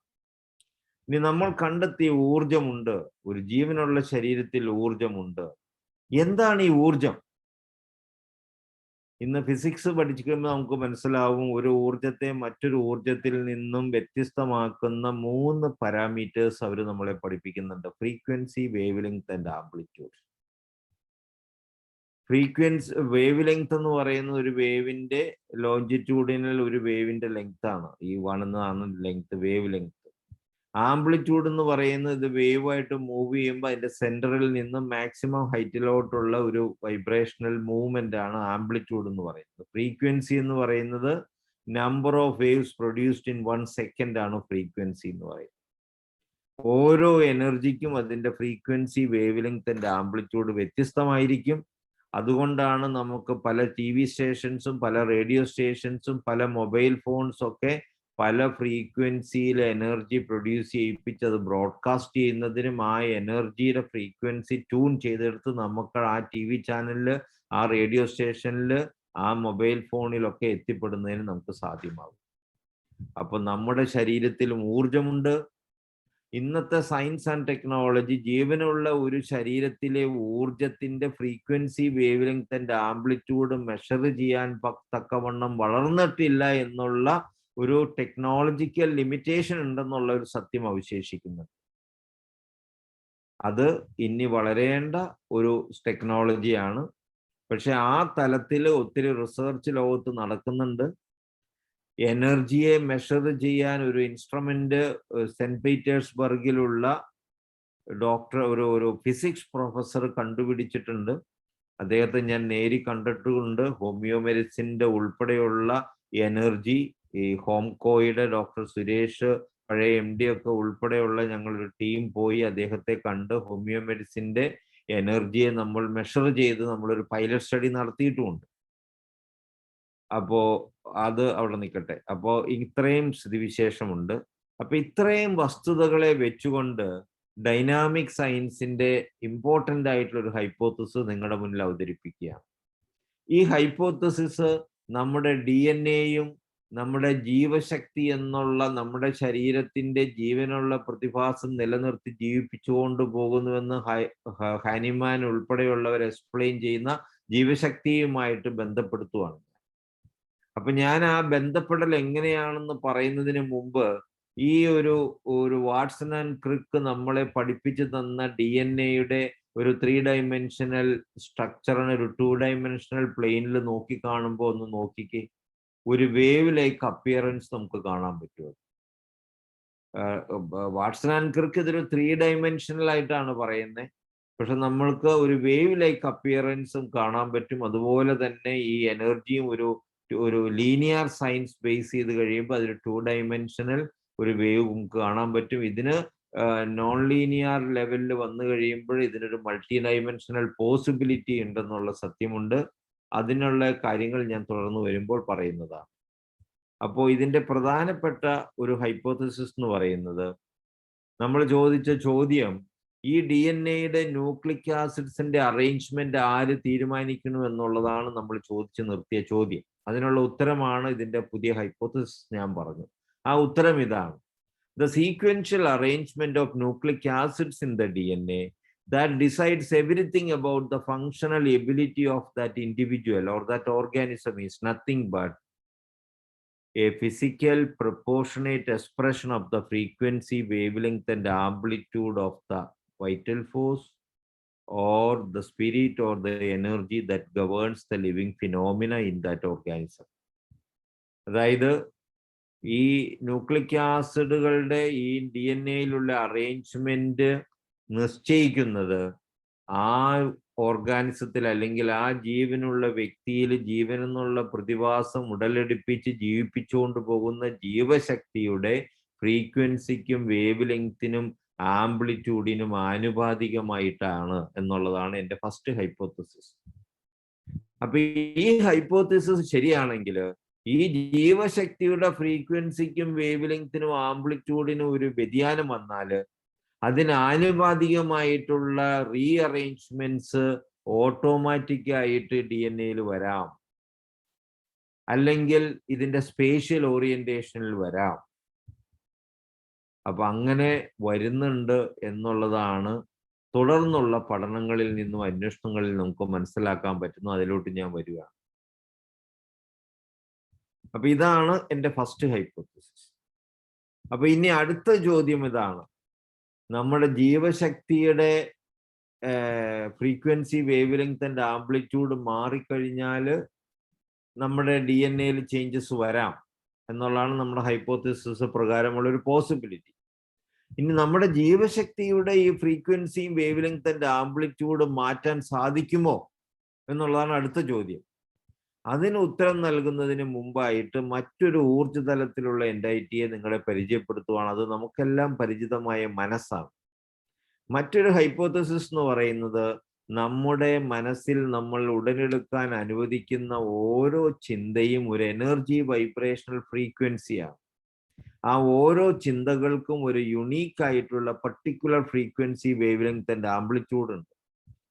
ആ ചിന്തകള് നമ്മുടെ ജീവിതത്തിൽ ജീവിച്ചിരിക്കുന്ന സമയത്ത് ഓരോ നിമിഷവും നമ്മുടെ മനസ്സിൽ ഉദിക്കുന്നുണ്ട്. അപ്പോൾ വ്യക്തി ജീവിച്ചിരിക്കുമ്പോൾ 2 ഊർജ തരംഗങ്ങൾ മിനിമം ആ വ്യക്തിയിൽ ഉണ്ടായിരിക്കും. ഒന്ന്, ജീവശക്തി എന്ന ജീവൻ ഉത്ഭവിപ്പിച്ച് നിലനിർത്തി ജീവിപ്പിച്ചുകൊണ്ട് പോകുന്ന ജീവശക്തിയുടെയും, അല്ലെങ്കിൽ ആത്മാവെന്ന് സാധാരണക്കാർ പഠിക്കുന്ന ആത്മാവിന്റെ അല്ലെങ്കിൽ പ്രാണയുടെയും, 2 നമ്മുടെ മനസ്സിൽ ഉടലെടുക്കാൻ നമ്മൾ അനുവദിക്കുന്ന ചിന്തകളുടെ വൈബ്രേഷണൽ ഫ്രീക്വൻസി. അപ്പൊ അടുത്ത ചോദ്യം, 2 ഊർജ തരംഗങ്ങള് ഒരേ സമയത്ത് ഒരേ സമയത്ത് ഒരു പ്ലെയിനിൽ ഒരുമിച്ച് വന്നാൽ എന്ത് സംഭവിക്കും? How the mind influence the soul or the vital force or the spirit? ഒരേ പ്രതലത്തിൽ 2 ഊർജ തരംഗങ്ങൾ ഒരുമിച്ച് വന്നാൽ എന്ത് സംഭവിക്കുന്നു എന്നുള്ളതിന് ഫിസിക്സ് തന്നെ നമുക്ക് ഉത്തരം നൽകുന്നുണ്ട് 2 തിയറികളിലൂടെ. ഒന്ന്, theory of resonation and theory of superposition or interference. ഈ 2 തിയറികളിലൂടെ നമുക്ക് അതിനുള്ള പോസിബിലിറ്റീസ് മനസ്സിലാക്കാം. അപ്പൊ നമ്മൾ ഈ theory of resonation and superposition അത് ഒരു ഫിസിക്സ് ലാബ് എക്സ്പെരിമെന്റിലൂടെയും ഒരു ഗ്രാഫിക് പ്രസന്റേഷനിലൂടെയും നിങ്ങളെ ഞാൻ പരിചയപ്പെടുത്തുവാണ്. അപ്പൊ ഈ റെസൊണേഷൻ എന്ന് പറയുന്നത് നമുക്ക് സോണോമീറ്റർ ആൻഡ് ട്യൂണിംഗ് ഫോർക്ക് ഉപയോഗിച്ച് നമ്മുടെ ഫിസിക്സ് ലാബിൽ ചെയ്യുന്ന ഒരു എക്സ്പെരിമെന്റ് വഴി നമുക്ക് മനസ്സിലാക്കാൻ പറ്റും. സോണോമീറ്റർ എന്ന് പറയുന്ന ഒരു ബോക്സ് പോലെ പ്രിഡിഗ്രി ഒക്കെ പഠിക്കുമ്പോൾ തന്നെ നമ്മൾ ചെയ്യുന്ന എക്സ്പെരിമെന്റ് ആണ്. അതിന്റെ ഒരറ്റത്ത് ഒരു ആണിയടിച്ചൊരു കമ്പി കെട്ടിയിട്ട് അടുത്ത തലയ്ക്കലുള്ള ഒരു കപ്പി വഴി താഴേക്ക് തൂക്കിയിടാം. വെയിറ്റ് വെച്ച് അതിന്റെ ടെൻഷൻ കൂട്ടുകയും കുറയ്ക്കുകയും ചെയ്യാം. ഒരു ട്രൈപോഡ് പോലെയുള്ള 2 എലവേറ്റേഴ്സ് വെച്ച് അതിന്റെ ആ സ്ട്രിങ് ഇച്ചിരി പൊക്കി വെച്ച് കഴിഞ്ഞാൽ അതിന്റെ ആ വൈബ്രേറ്റ് ചെയ്യുന്ന കോളത്തിന്റെ ലെങ്ത് വ്യത്യാസപ്പെടുത്തുകയും കൂട്ടുകയും കുറയ്ക്കുകയും ഒക്കെ ചെയ്യാം. ട്യൂണിംഗ് ഫോർക്ക് എന്ന് പറയുന്ന ഒരു യു ഷേപ്ഡ് അപ്പാരറ്റസ് ആണ്. അതിന്റെ ബാങ്കിൽ തട്ടിക്കഴിഞ്ഞാൽ അത് വൈബ്രേറ്റ് ചെയ്യും. ഓരോ ട്യൂണിംഗ് ഫോർക്കിനും നാച്ചുറൽ ആയിട്ടുള്ള ഒരു ഫ്രീക്വൻസി, വേവ് ലെങ്ത് ആൻഡ് ആംപ്ലിറ്റ്യൂഡിൽ സ്വയമേ അതിന് വൈബ്രേറ്റ് ചെയ്യാൻ പറ്റും അത് തട്ടിക്കഴിഞ്ഞാൽ. അപ്പൊ നമ്മൾ ഈ സോണോമീറ്ററിലുള്ള സ്ട്രിങ് ട്യൂൺ ചെയ്തെടുത്ത് ഇതിന്റെ ഈ ട്യൂണിംഗ് ഫോർക്കിന്റെ അതേ ഫ്രീക്വൻസിയിൽ വൈബ്രേറ്റ് ചെയ്യിക്കുന്ന തലത്തിലോട്ട് മാറ്റിയെടുത്തിട്ട് നമ്മൾ ഈ ട്യൂണിംഗ് ഫോർക്ക് വൈബ്രേറ്റ് ചെയ്യിപ്പിച്ച് അതിന്റെ അടുത്ത് കൊണ്ടുവന്നാൽ മതി, അത് താനെ വൈബ്രേറ്റ് ചെയ്യും. അങ്ങനെ വൈബ്രേറ്റ് ചെയ്യുന്നതിനെയാണ് റെസൊണേഷൻ എന്ന് പറയുന്നത്. ഞാനൊരു വീഡിയോ വഴി കാണിച്ചു തരുന്നുണ്ട്. ഈ വീഡിയോ ഒന്ന് കാണുക.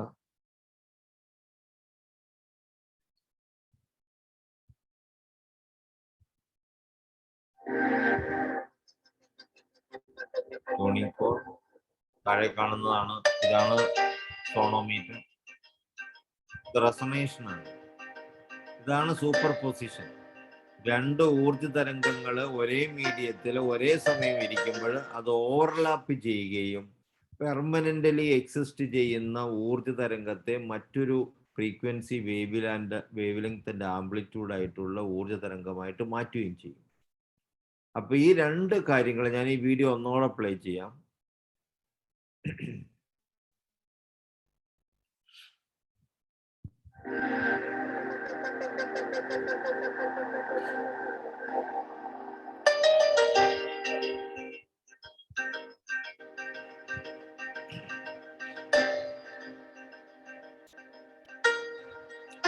ഇത് സൂപ്പർ പൊസിഷൻ അല്ലെങ്കിൽ ഇന്റർഫറൻസ് ആണ്. അപ്പൊ ഈ 2 കാര്യങ്ങൾ വളരെ പ്രധാനപ്പെട്ടതാണ്. ആദ്യം കണ്ട റെസൊണേഷൻ വഴിയാണ് നമ്മൾ ഹോമിയോപ്പതിക് മരുന്ന് എഫക്റ്റീവ് ആകുന്നത്. ഞാൻ കൂടുതൽ എക്സ്പ്ലെയിൻ ചെയ്യുന്നുണ്ട്. സോറി സാർ, ആ റെസൊണേഷന്റെ വീഡിയോ കംപ്ലീറ്റ് ആണോ? അത് ഒരു വ്യക്തമാകാത്ത പോലെ മുറിഞ്ഞ പോലെ തോന്നി സർ, ആ റെസൊണേഷൻ പ്രോസസ്. ഞാനൊരു പണി ചെയ്യാം, അത് ഒന്നോടെ ഡീറ്റെയിൽഡ് ആയിട്ട് ഒരു സയന്റിസ്റ്റ് എക്സ്പ്ലെയിൻ ചെയ്യുന്നത് കാണിച്ചാൽ. ഞാൻ ചുരുക്കിയതാണ് സമയക്കുറവ് കൊണ്ട്, സത്യം പറഞ്ഞാൽ. ഞാൻ ഈ സ്ലൈഡ് ഷോ ഒന്ന് സ്റ്റോപ്പ് ചെയ്തിട്ട് ഞാനൊന്ന് ഇപ്പം അതിൻ്റെ ഡീറ്റെയിൽഡ് ആയിട്ടൊരു ഇത് കാണിച്ചു തരാം. ഒരു minute സഹകരിക്കുക.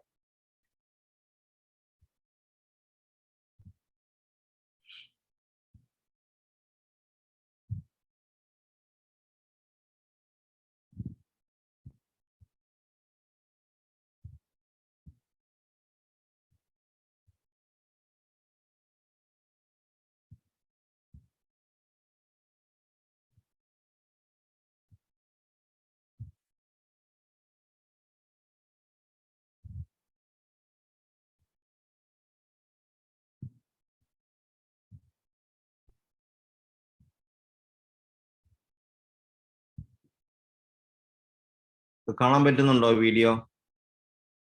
Let me explain the remarkable phenomena Clear. of resonance and also the superposition of waves.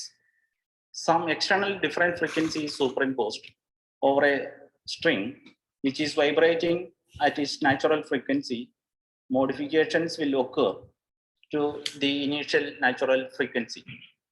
At resonance, the system will oscillate at maximum amplitude.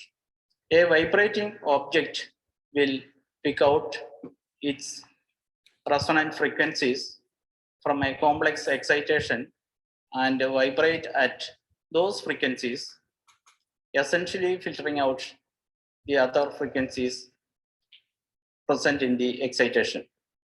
Let us see how we study resonance.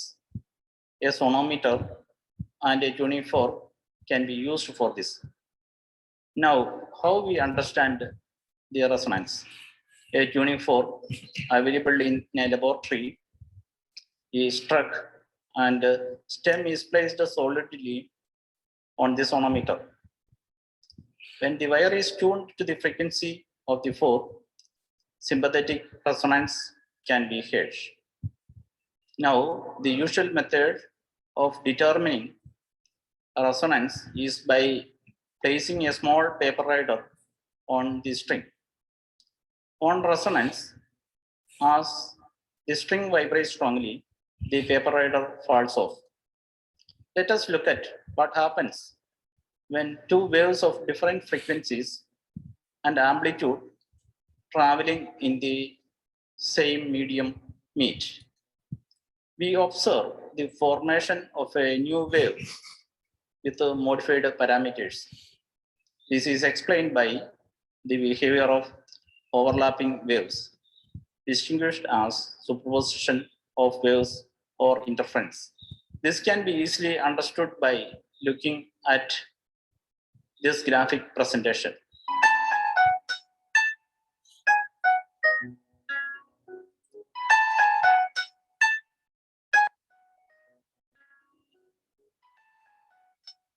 The superposition of waves thus results when two or more waves are present simultaneously at the same medium at the same time. The resultant is the sum of disturbances from the individual waves. At a sufficiently large amplitude, the superposition principle often breaks down and interacting waves may scatter off each other, lose amplitude, or change their form. Clear ആയെന്ന് വിചാരിക്കുന്നു. Okay, sir. Thank you.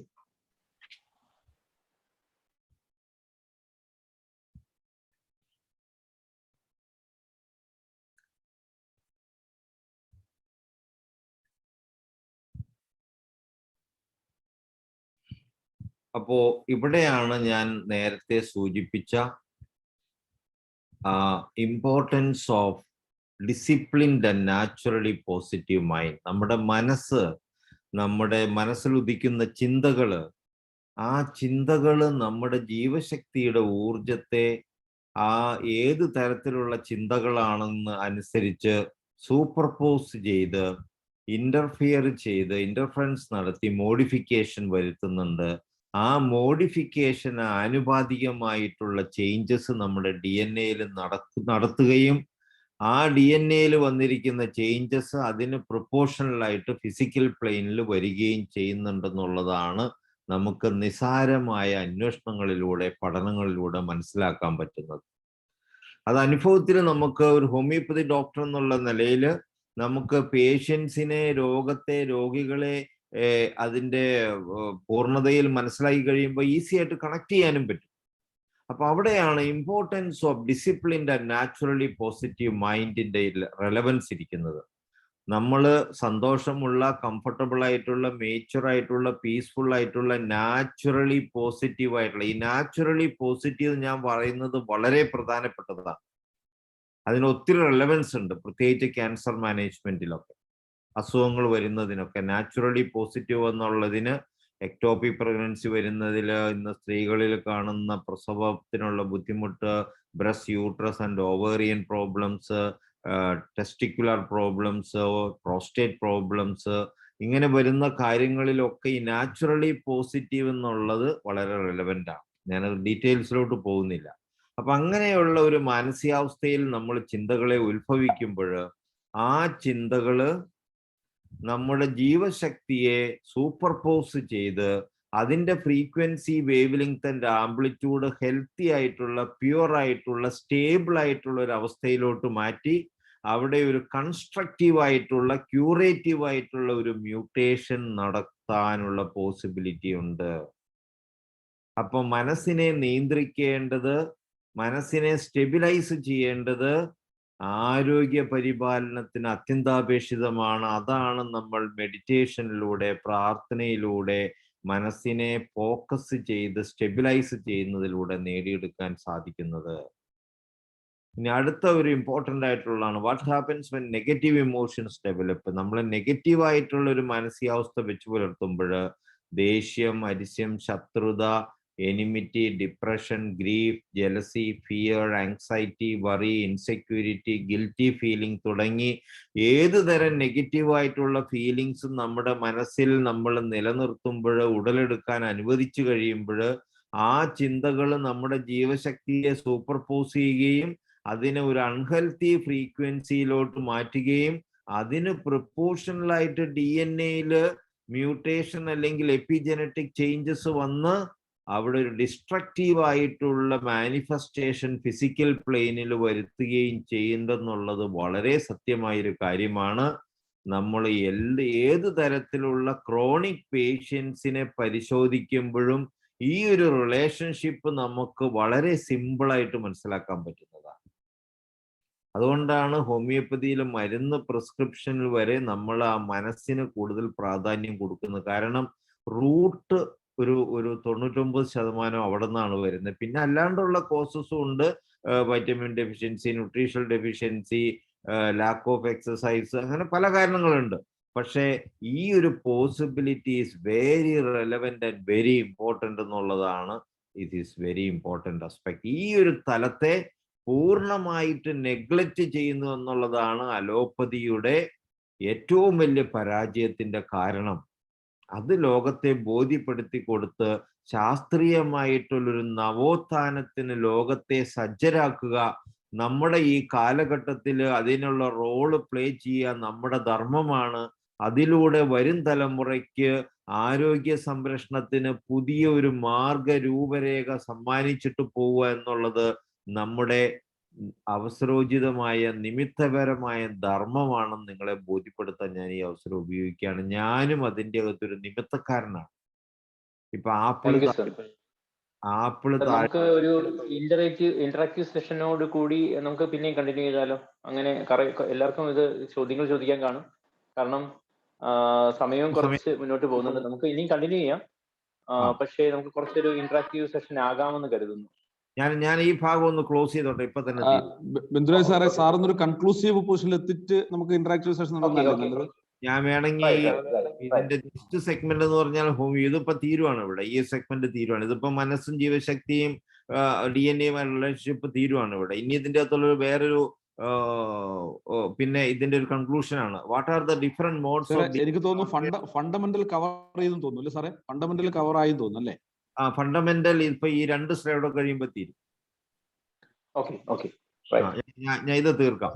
What are the different modes of DNA alteration or mutation possible? ഏതൊക്കെ തലങ്ങളിലാണ് mutation possible ആയിട്ട് അല്ലെങ്കിൽ epigenetic change possible ആയിട്ടുള്ള? Number 1, നമ്മുടെ തന്നെ മനസ്സിൽ നിന്ന് ഉടലെടുക്കുന്ന ചിന്തകളുടെ സ്വാധീനം മൂലം ജീവശക്തിയിൽ. 1. 2, നമുക്ക് വെളിയിൽ നിന്ന് വരുന്ന ഊർജ സ്രോതസ്സുകളുടെ സ്വാധീന നിമിത്തം. അത് പ്രകൃതിയുടെ യൂണിവേഴ്സൽ അട്രാക്റ്റീവ് ഫോഴ്സസ് ആകാം, മനുഷ്യൻ തന്നെ ഉൽപ്പാദിപ്പിക്കുന്ന എക്സ്റേസ്, മൊബൈൽ ഫ്രീക്വൻസീസ്, മറ്റു മനുഷ്യരുടെ ചിന്തകൾ, കോസ്മിക് റേഡിയേഷൻസ്, പിന്നെ ഹോമിയോപ്പതിക് മെഡിസിൻസ്, അതും അവിടെ സ്വാധീനിക്കുന്നുണ്ട്. അവിടെ അതെങ്ങനെയാണെന്നുള്ള ഡീറ്റെയിൽഡ് ആയിട്ട് ഇനി എക്സ്പ്ലെയിൻ ചെയ്യാൻ പോവാണ്. അപ്പോൾ ഇതിൻ്റെ അകത്ത് ഈ മറ്റു മനുഷ്യരുടെ ചിന്തകൾ എന്നുള്ളതും വളരെ പ്രധാനപ്പെട്ടത് തന്നെയാണ്.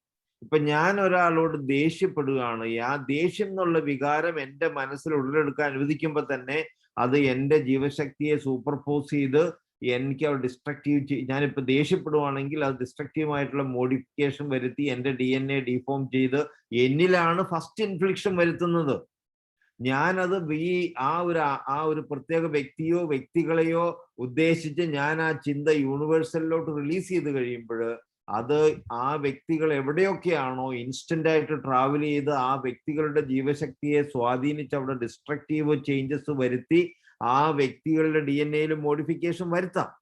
പക്ഷെ ആ വ്യക്തികൾ സ്വന്തം ഉള്ളില് പോസിറ്റീവായിട്ടുള്ള ചിന്തകൾ മെയിൻറ്റെയിൻ ചെയ്യുന്ന ഒരു സ്റ്റേറ്റ് ഓഫ് മൈൻഡിലാണെങ്കിൽ വെളിയിൽ നിന്ന് വരുന്ന ഏത് ചിന്തകളെയും ഇൻഫ്ലുവൻസിനെയും നള്ളിഫൈ ചെയ്ത് ഉള്ളിലുള്ള പോസിറ്റിവിറ്റിക്കായിരിക്കും ഡോമിനൻസ്, ഫൈനൽ ഔട്ട്കം.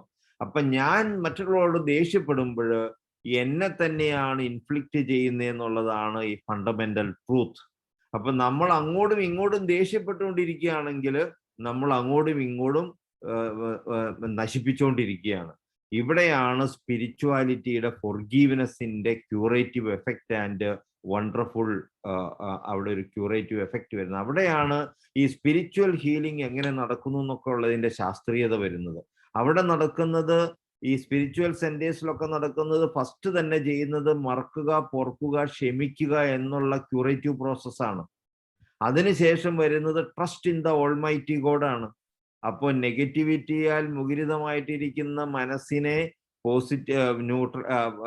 മറന്ന് പൊറുത്ത് ക്ഷമിപ്പിച്ച് അവിടെ ക്ലെൻസിങ് നടത്തുകയും ആ നെഗറ്റീവായിട്ടുള്ള മനസ്സിനെ പോസിറ്റീവ് തലത്തിലോട്ട്, ട്രസ്റ്റിന്റെ ഒരു പോസിറ്റീവ് തലത്തിലോട്ട് മാറ്റി കഴിയുമ്പോൾ അത് അന്ധമായിട്ടുള്ള വിശ്വാസം കൊണ്ടാണെങ്കിൽ പോലും അവിടെ എഫക്റ്റ് വരും എന്നുള്ളതാണ് സത്യം. അങ്ങനെയാണ് ഈ സ്പിരിച്വൽ ഹീലിംഗ് ഒക്കെ നടക്കുന്നതിന്റെ ശാസ്ത്രീയത.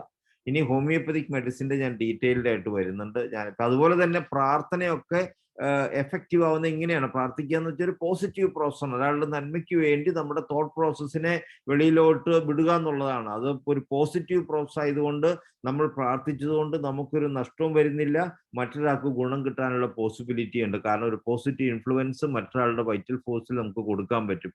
പക്ഷെ ആ ആള് അവിടെ നെഗറ്റീവായിട്ടുള്ള ഒരു തോട്ട് പ്രോസസ്സിൽ ഇമേഴ്സ്ഡ് ആണെങ്കിൽ നമ്മുടെ പ്രാർത്ഥന ഉടനെ ഫലിക്കണമെന്നില്ല, അത് സാവധാനത്തിലേ ഫലിക്കുകയുള്ളൂ. ഈ മുടി ചികിത്സ എന്നൊക്കെ പറഞ്ഞു വരുന്നതിൻ്റെ അകത്ത് പോസിബിൾ ആയിട്ടുള്ള ശാസ്ത്രീയതയൊക്കെ ഇവിടെ ഇരിപ്പുണ്ട്. ഞാൻ അതിൽ കൂടുതലോട്ട് കിടക്കുന്നില്ല. ഇനി മൂന്നാമത്തെ ഒരു പ്രോസസ്സാണ് ഫിസിക്കൽ പ്ലെയിനിലുള്ള ബയോകെമിക്കൽ റിയാക്ഷൻസ്. ഇന്നത്തെ ശാസ്ത്രം ഈ മൂന്നാമത്തെ തലത്തെ മാത്രമേ കാണുന്നു എന്നുള്ളതാണ് അതിൻ്റെ ഏറ്റവും വലിയ പരാജയം.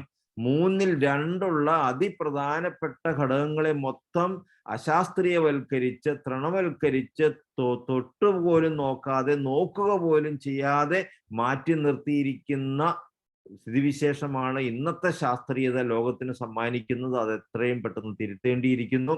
ആ തിരുത്തിലൂടെ മാത്രമേ നമുക്ക് ശാസ്ത്രത്തെ പൂർണ്ണവൽക്കരിക്കുന്നതിനും രോഗത്തെയും ആരോഗ്യത്തെയും അതിന്റെ പൂർണ്ണതയിൽ മനസ്സിലാക്കുന്നതിനും ശാസ്ത്രീയമായി അതിനെ നമുക്കുള്ള അപാകതകളെ പരിഹരിക്കുന്നതിനും സാധിക്കൂ എന്നുള്ളതാണ് സത്യം. ഇനി ഞാൻ ഈ തരത്തിലുള്ള റിസർച്ചിലൂടെ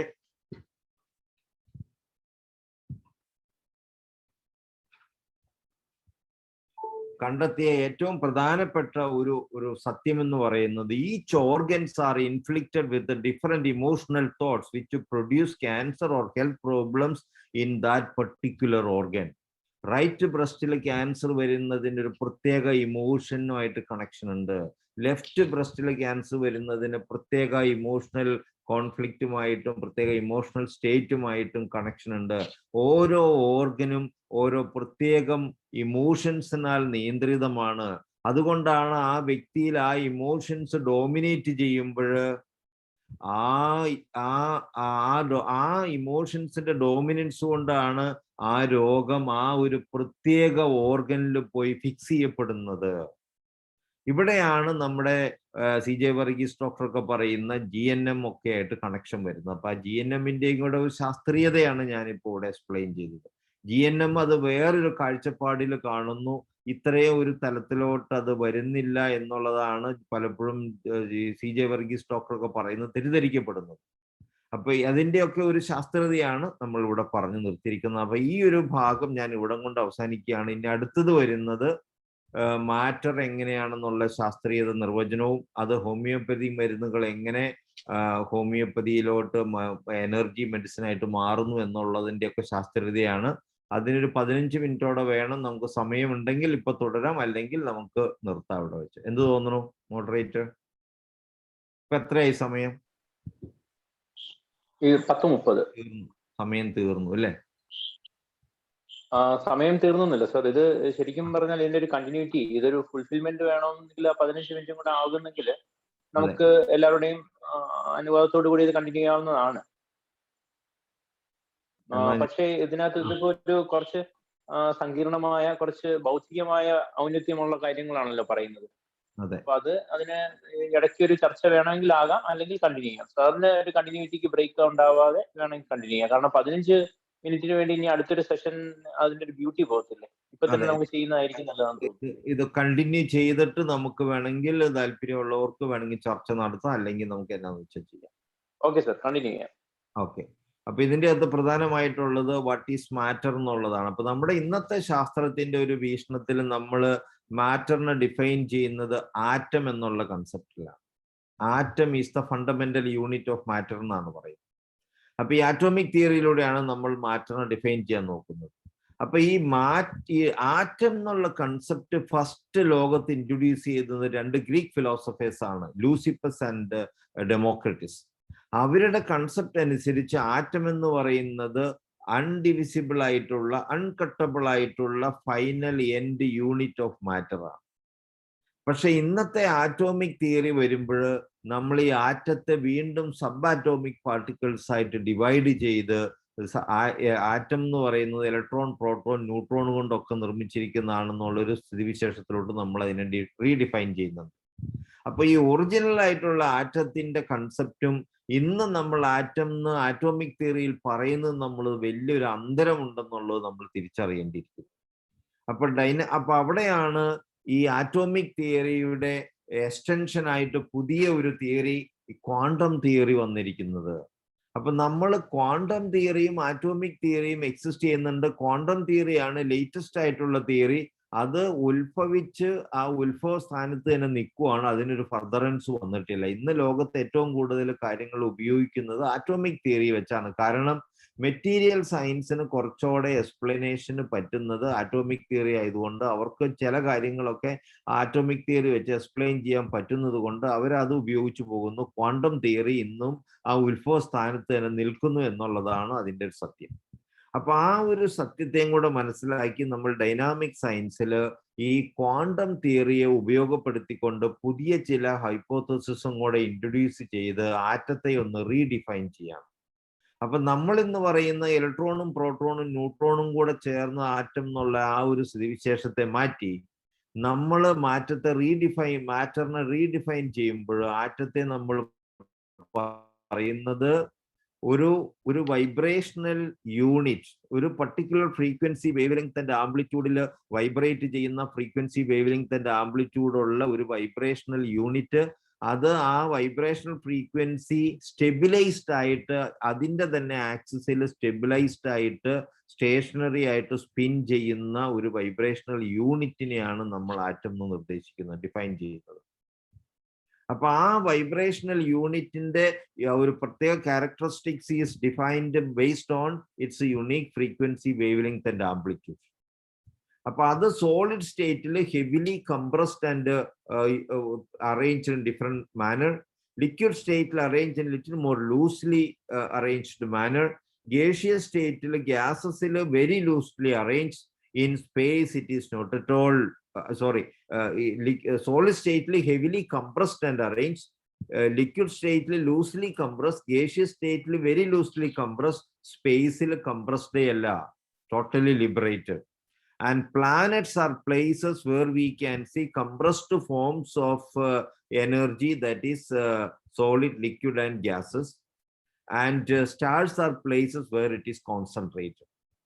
അപ്പൊ നമ്മൾ ഈ ഹോമിയോപ്പതിക് മെഡിസിൻ പ്രിപ്പയർ ചെയ്യുമ്പോൾ ഈ ആറ്റത്തെ ആണ് നമ്മൾ ഈ എനർജി, ഈ ആറ്റം എന്ന് പറയുന്ന ആ സെൽഫ് സ്പിന്നിങ് ആയിട്ടുള്ള ആ വൈബ്രേഷണൽ യൂണിറ്റിനെയാണ് നമ്മൾ കംപ്രസ് ചെയ്തിരിക്കുന്ന ആ മാറ്ററിൽ നിന്നും കണ്ടിന്യൂസ് ഡൈല്യൂഷനിലൂടെ ലിബറേറ്റ് ചെയ്യിപ്പിച്ച് വെളിയിൽ കൊണ്ടുവരുന്നത്.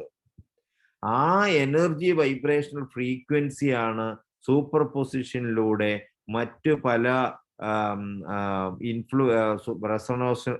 റെസൊണേഷനിലൂടെയൊക്കെ ക്യൂറേറ്റീവ് പ്രോസസ്സിലോട്ട് കൊണ്ടുപോകുന്നത്.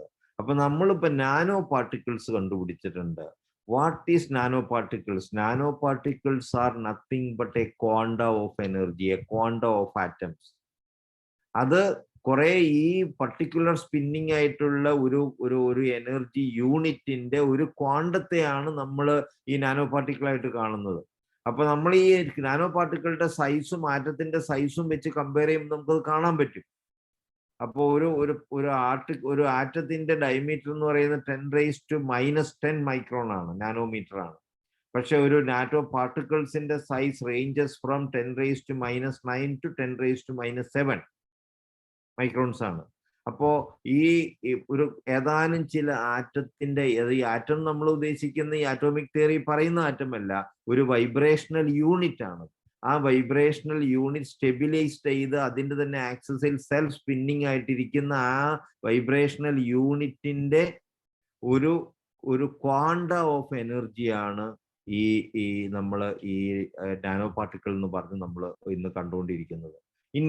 ഇന്നത്തെ ആറ്റോമിക് ഫോഴ്സ് മൈക്രോസ്കോപ്പ് ഉപയോഗിച്ച് അവര് ഈ ഒരു ആറ്റത്തിന്റെ പിക്ചർ എടുത്തപ്പോൾ അവർക്ക് ഈ ആറ്റോമിക് സ്ട്രക്ചർ പോലെയുള്ള ഒരു സ്ട്രക്ചറൊക്കെ കാണാൻ പറ്റി. അത് അവർ ആറ്റോമിക് തിയറിയെ ബലപ്പെടുത്തുന്ന രീതിയിലാണ് അവർ ഇൻട്രൊഡ്യൂസ് ചെയ്തത്. പക്ഷെ ഞാൻ അതിനെ മറ്റൊരു കാഴ്ചപ്പാടിലൂടെയാണ് ഞാൻ കാണാനും നിങ്ങളുടെ മുന്നിൽ അവതരിപ്പിക്കാനും ആഗ്രഹിക്കുന്നത്. അവിടെയാണ്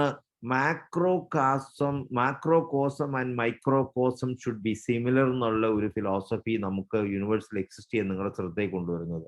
അതായത് നമ്മൾ എൻ്റയർ യൂണിവേഴ്സിലോട്ട് നോക്കുമ്പോൾ എന്ത് കാണുന്നോ ആ മാക്രോകോസ്മിക് വ്യൂ തന്നെയായിരിക്കും ഈ ചൂഴ്ന്നിറങ്ങി ചെല്ലുമ്പോഴുള്ള മൈക്രോകോസത്തിലും എക്സിസ്റ്റ് ചെയ്യുന്നതെന്നുള്ള സത്യം.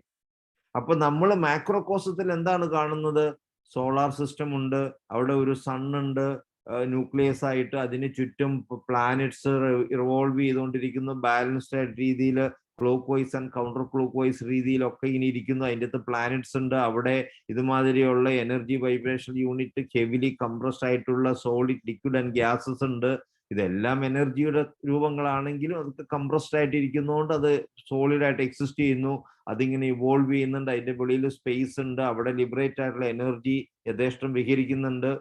അപ്പോ ഇതുപോലെയുള്ള ആ സോളാർ സിസ്റ്റത്തിന്റെ അപ്പുറത്തോട്ട് കടന്നു കഴിയുമ്പോൾ നമുക്ക് പല ഗാലക്സീസ് ഇതുപോലെ തന്നെ കാണാൻ പറ്റും. അപ്പൊ ഇതുപോലെയുള്ള ഒരു സ്ഥിതിവിശേഷം നമുക്ക് മൈക്രോകോസത്തിലോട്ട് ഈ ഓരോ പദാർത്ഥത്തിന്റെയും തന്മാത്രകൾ എന്ന് പറയുന്നതിനും ഈ പറയുന്ന ഈ നാനോ പാർട്ടിക്കിളിന്റെ അകത്തോട്ടൊക്കെ കടന്നു ചെല്ലുമ്പോഴും നമുക്ക് കാണാൻ പറ്റും അതിന്റെ അറേഞ്ച്മെന്റ്. അതിന്റെ ഉള്ളിൽ ഒരു എനർജിയുടെ കോൺസെൻട്രേഷൻ കാണും, അതിന്റെ വെളിയിലായിട്ട് ഈ ക്വാണ്ടാസ് ഓഫ് എനർജി അല്ലെങ്കിൽ നാനോ പാർട്ടിക്കിൾ ലൈക്ക് ഈ മാറ്റർ കംപ്രസ് ചെയ്തിരിക്കുന്നത് ഒരു പ്രത്യേക രൂപത്തിൽ clock vice and counter clock vice revolve ചെയ്യുന്നുണ്ടാവും. അപ്പോ what is available in macrocosm should be seen in microcosm also. അതാണ് അവർ ആറ്റോമിക് സ്ട്രക്ചർ ആണെന്നും പറഞ്ഞ് നമ്മളെ കാണിച്ചുകൊണ്ടിരിക്കുന്നത്, ആറ്റോമിക് തിയറിയെ ന്യായീകരിക്കാൻ വേണ്ടിയിട്ട്. പക്ഷെ അത് ക്വാണ്ടം തിയറിയിൽ ഈ മൈക്രോകോസം ആൻഡ് മാക്രോകോസം സിമിലാരിറ്റിയിൽ നമ്മളതിനെ കാണുമ്പോൾ നമുക്ക് ആ സിമിലാരിറ്റി മനസ്സിലാക്കാനും പറ്റും. ഈ നാനോ പാർട്ടിക്കിൾസിന്റെ സൈസും ഈ ആറ്റത്തിന്റെ ഡയമീറ്ററിന്റെ സൈസൊക്കെ ഇന്ന് നമ്മൾ ഡിഫൈൻ ചെയ്തിരിക്കുന്നത് വെച്ച് നോക്കുമ്പോൾ അത് നമുക്ക് തിരിച്ചറിയാനും പറ്റും. ഇനി പൊട്ടൻറ്റൈസേഷൻ ഒരു ഡെഫിനിഷനാണ്. വാട്ട് ഈസ് പൊട്ടൻറ്റൈസേഷൻ? Potentization is a unique way of homeopathic medicine preparation with the process of continuous dilution of the medicinal substance with a vehicle through succussion or trituration, thus breaking down the compressed energy units in the medicinal substance to individual energy units or to an energy level, so that these energy units can resonate the vital force to bring back the lost purity and stability. ഞാൻ നേരത്തെ പറഞ്ഞു homoeopathic cure നടക്കുന്ന റെസൊണേഷനിലൂടെയാണെന്ന് പറഞ്ഞു. അതാണ് ഇനി അടുത്ത് വരുന്ന അതിന്റെ ഫൈനൽ ശാസ്ത്രീയത. അപ്പൊ സയന്റിഫിസിറ്റി ഓഫ് ഹോമിയോപ്പതി. അപ്പൊ എന്താണ് ഹോമിയോപ്പതിക് മെഡിസിനിൽ ക്യൂറേറ്റീവ് ആയിട്ട് എഫക്ട് ചെയ്യുന്നത്? ആ മാറ്ററിന്റെ എൻഡ് യൂണിറ്റ് ആയിട്ട് നമുക്ക് കണക്കാക്കുന്ന ഓരോ മാറ്ററിലുമുള്ള എൻഡ് യൂണിറ്റിൽ ഒരു particular frequency wavelength and ആംപ്ലിറ്റ്യൂഡിൽ സെൽഫ് സ്പിന്നിങ് ആയിട്ടിരിക്കുന്ന ആ റീഡിഫൈൻഡ് ആറ്റം അല്ലെങ്കിൽ ആ എൻഡ് യൂണിറ്റ് ഓഫ് മാറ്റർ, ആ വൈബ്രേഷണൽ യൂണിറ്റിലുള്ള എനർജി ആ എനർജി യൂണിറ്റ് ആണ് നമ്മൾ ലിബറേറ്റ് ചെയ്യിപ്പിച്ചെടുക്കുന്നത്. ആ യൂണിറ്റ് ക്വാണ്ട ഓഫ് എനർജി ആയിട്ടിരുന്നാലും സിംഗിൾ യൂണിറ്റിലിരുന്നാലും അതിൻ്റെ ആ എനർജിയാണ് സൂപ്പർപോസ് ചെയ്ത് അല്ലെങ്കിൽ റെസൊണേറ്റ് ചെയ്ത് നമ്മുടെ വൈറ്റൽ ഫോഴ്സിനെ ക്യൂറേറ്റീവ് ലെവലിലോട്ട് കൊണ്ടുപോകുന്നത്. അതെങ്ങനെയാണ് നടക്കുന്നത്? So how homoeopathic medicine work? അപ്പൊ നമ്മൾ മെഡിസിൻ പ്രൂവ് ചെയ്യുമ്പോൾ എന്താണ് ചെയ്യുന്നത്? ഹെൽത്തി ആയിട്ടുള്ള ഒരു ഹ്യൂമൻ ബീങ്സിലോട്ട് പൊട്ടൻറ്റൈസ് ചെയ്ത് ഈ എനർജിയെ ലിബറേറ്റ് ചെയ്ത് വെച്ചിരിക്കുന്ന ഒരു മെഡിസിൻ കൊടുത്തു കഴിയുമ്പോൾ ഈ ഓരോ എലമെന്റ്സിനും ഓരോ പദാർത്ഥങ്ങൾക്കും അതിൻ്റെതായ fundamental frequency wavelength and amplitude ഉണ്ട്. അതിന്റെ ഫണ്ടമെന്റൽ ഈ ആറ്റം എന്ന് നമ്മൾ വിളിച്ച് ഈ എനർജി യൂണിറ്റ് എന്ന് പറയുന്ന ആ ഫണ്ടമെന്റൽ യൂണിറ്റിന് ആ യൂണിറ്റ് ആ വൈറ്റൽ ഫോഴ്സുമായിട്ട് സൂപ്പർപോസ് ചെയ്ത് അതിന് പ്രൊപ്പോർഷണൽ ആയിട്ട് ഒരു മോഡിഫിക്കേഷൻ വരുത്തി അത് ആ ടോട്ടാലിറ്റി ഓഫ് വൈറ്റൽ ഫോഴ്സിൽ ഒരു ഇൻഫ്ലുവൻസ് കൊടുത്ത് head to foot mental and emotional പ്ലെയിനിൽ വരുത്തുന്ന ചേഞ്ചസ് ആണ് പ്രൂവിങ്ങിന്റെ സമയത്ത് നടക്കുന്നത്. അത് നമ്മൾ നോട്ട് ഡൗൺ ചെയ്ത് വെച്ചിരിക്കുന്നു. അതിനുശേഷം അത് നമ്മൾ പഠിക്കുന്നു, നമ്മൾ ചികിത്സയ്ക്ക് ഇരിക്കുമ്പോൾ അപ്പം നമ്മുടെ അടുത്ത് രോഗി വരുന്നു. രോഗിയിൽ രോഗം ഡെവലപ്പ് ചെയ്യുന്നത് എങ്ങനെയാണ്? ആ വൈറ്റൽ ഫോഴ്സിൽ ഒരു ഹെൽത്തി ഫ്രീക്വൻസിയിൽ നിന്നും ഒരു അൺഹെൽത്തി ഫ്രീക്വൻസിയിലോട്ടൊരു വ്യതിയാനം വരുന്നു. ആ വ്യതിയാനത്തിന് പ്രൊപ്പോർഷണൽ ആയിട്ടുള്ള signs and symptoms head to foot manifestation വരുന്നു. മെന്റൽ ആൻഡ് ഇമോഷണൽ പ്ലെയിനിലും കാണാൻ പറ്റുന്നു. അപ്പൊ ആ ടോട്ടാലിറ്റി ഓഫ് സിംറ്റംസ് നമ്മൾ സ്റ്റഡി ചെയ്തിട്ട് പ്രൂവ് ചെയ്ത് വെച്ചിരിക്കുന്ന മരുന്നിൽ ഏത് മരുന്നാണോ ഇതേ സിംറ്റംസ് പ്രൂവ് ചെയ്തിരിക്കുന്നത് ആ മെഡിസിൻ ആണ് നമ്മൾ സ്ലോയോ സിമിലി അനുസരിച്ച് സിമിലിമമായിട്ട് സെലക്ട് ചെയ്ത് ആ രോഗിക്ക് കൊടുക്കുന്നത്. അപ്പൊ എന്താണ് നമ്മൾ കൊടുക്കുന്നത്? ഈ രോഗിയുടെ ജീവശക്തിയുടെ ഹെൽത്തി ഫ്രീക്വൻസിയിൽ നിന്നും അൺഹെൽത്തി ഫ്രീക്വൻസിയിലോട്ട് എന്തുമാത്രം വ്യതിയാനം വന്നിട്ടുണ്ടോ ആ വ്യതിയാനത്തിന് പ്രൊപ്പോർഷണൽ ആയിട്ടുള്ള frequency wavelength and amplitude ഉള്ള എനർജി സ്റ്റേറ്റുകളാണ് നമ്മുടെ മെഡിസിനിൽ ലിബറേറ്റ് ചെയ്തിരിക്കുന്നതാണ് നമ്മൾ ഈ സിമിലിമം വഴി കണ്ടെത്തി ആ രോഗിയിലോട്ട് കൊടുക്കുന്നത്. അപ്പോൾ ഈ രോഗിയിൽ വന്നിരിക്കുന്ന ഫ്രീക്വൻസി വൈറ്റൽ ഫോഴ്സിൽ വന്നിരിക്കുന്ന ഫ്രീക്വൻസി ചേഞ്ചും ഈ മെഡിസിനിൽ ലിബറേറ്റഡ് ആയിട്ട് കിടക്കുന്ന എനർജി സോഴ്സസും ഫോഴ്സും സിമിലർ ആയതുകൊണ്ട് നമ്മൾ ഈ ട്യൂണിങ് ഫോർക്ക് ടാപ്പ് ചെയ്തിട്ട് സോണോമീറ്റർ പ്രീ ട്യൂൺഡ് ആയിട്ട് വെച്ചിരിക്കുന്ന സോണോമീറ്ററിലോട്ട് വെക്കുമ്പോൾ അത് ഓട്ടോമാറ്റിക് ആയിട്ട് വൈബ്രേറ്റ് ചെയ്ത് ആ പേപ്പർ റൈറ്റർ തെറിക്കും നമ്മൾ കണ്ട പോലെ ഈ മെഡിസിനിലുള്ള എനർജി സൂപ്പർപോസ് ചെയ്തും ക്യൂറേറ്റീവ് പ്രോസസ് നടത്താം.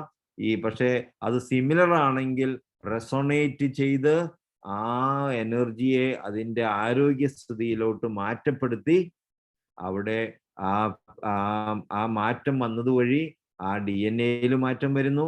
അത് നമ്മൾ ന്യൂട്രീഷ്യസ് ആയിട്ടുള്ള ഡയറ്റ് ആ ഓർഗാനിസത്തിന് കൊടുത്തു കഴിഞ്ഞാൽ പ്രൊവൈഡ് ചെയ്ത് കഴിഞ്ഞാൽ ആ ഓർഗാനിസം ആ DNA അതിനുള്ള ചേഞ്ചസ് വരുത്തുകയും ആ DNA വന്ന ചേഞ്ചസ് ഫിസിക്കൽ പ്ലെയിനിൽ മറ്റു തലങ്ങളിലോട്ട് അത് എക്സ്റ്റെൻഡ് ചെയ്ത് കൊടുക്കുകയും ചെയ്യുന്നു.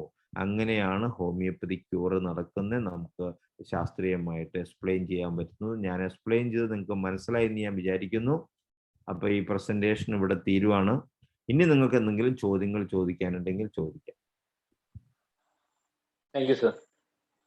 നമുക്ക് ആദ്യമായിട്ട് ചോദ്യം ചോദിക്കാനുള്ളത് ഡോക്ടർ സജു ജോസഫ്. ചോദിക്കൂ. ഡോക്ടർ സജു മ്യൂട്ട് ചെയ്യാം.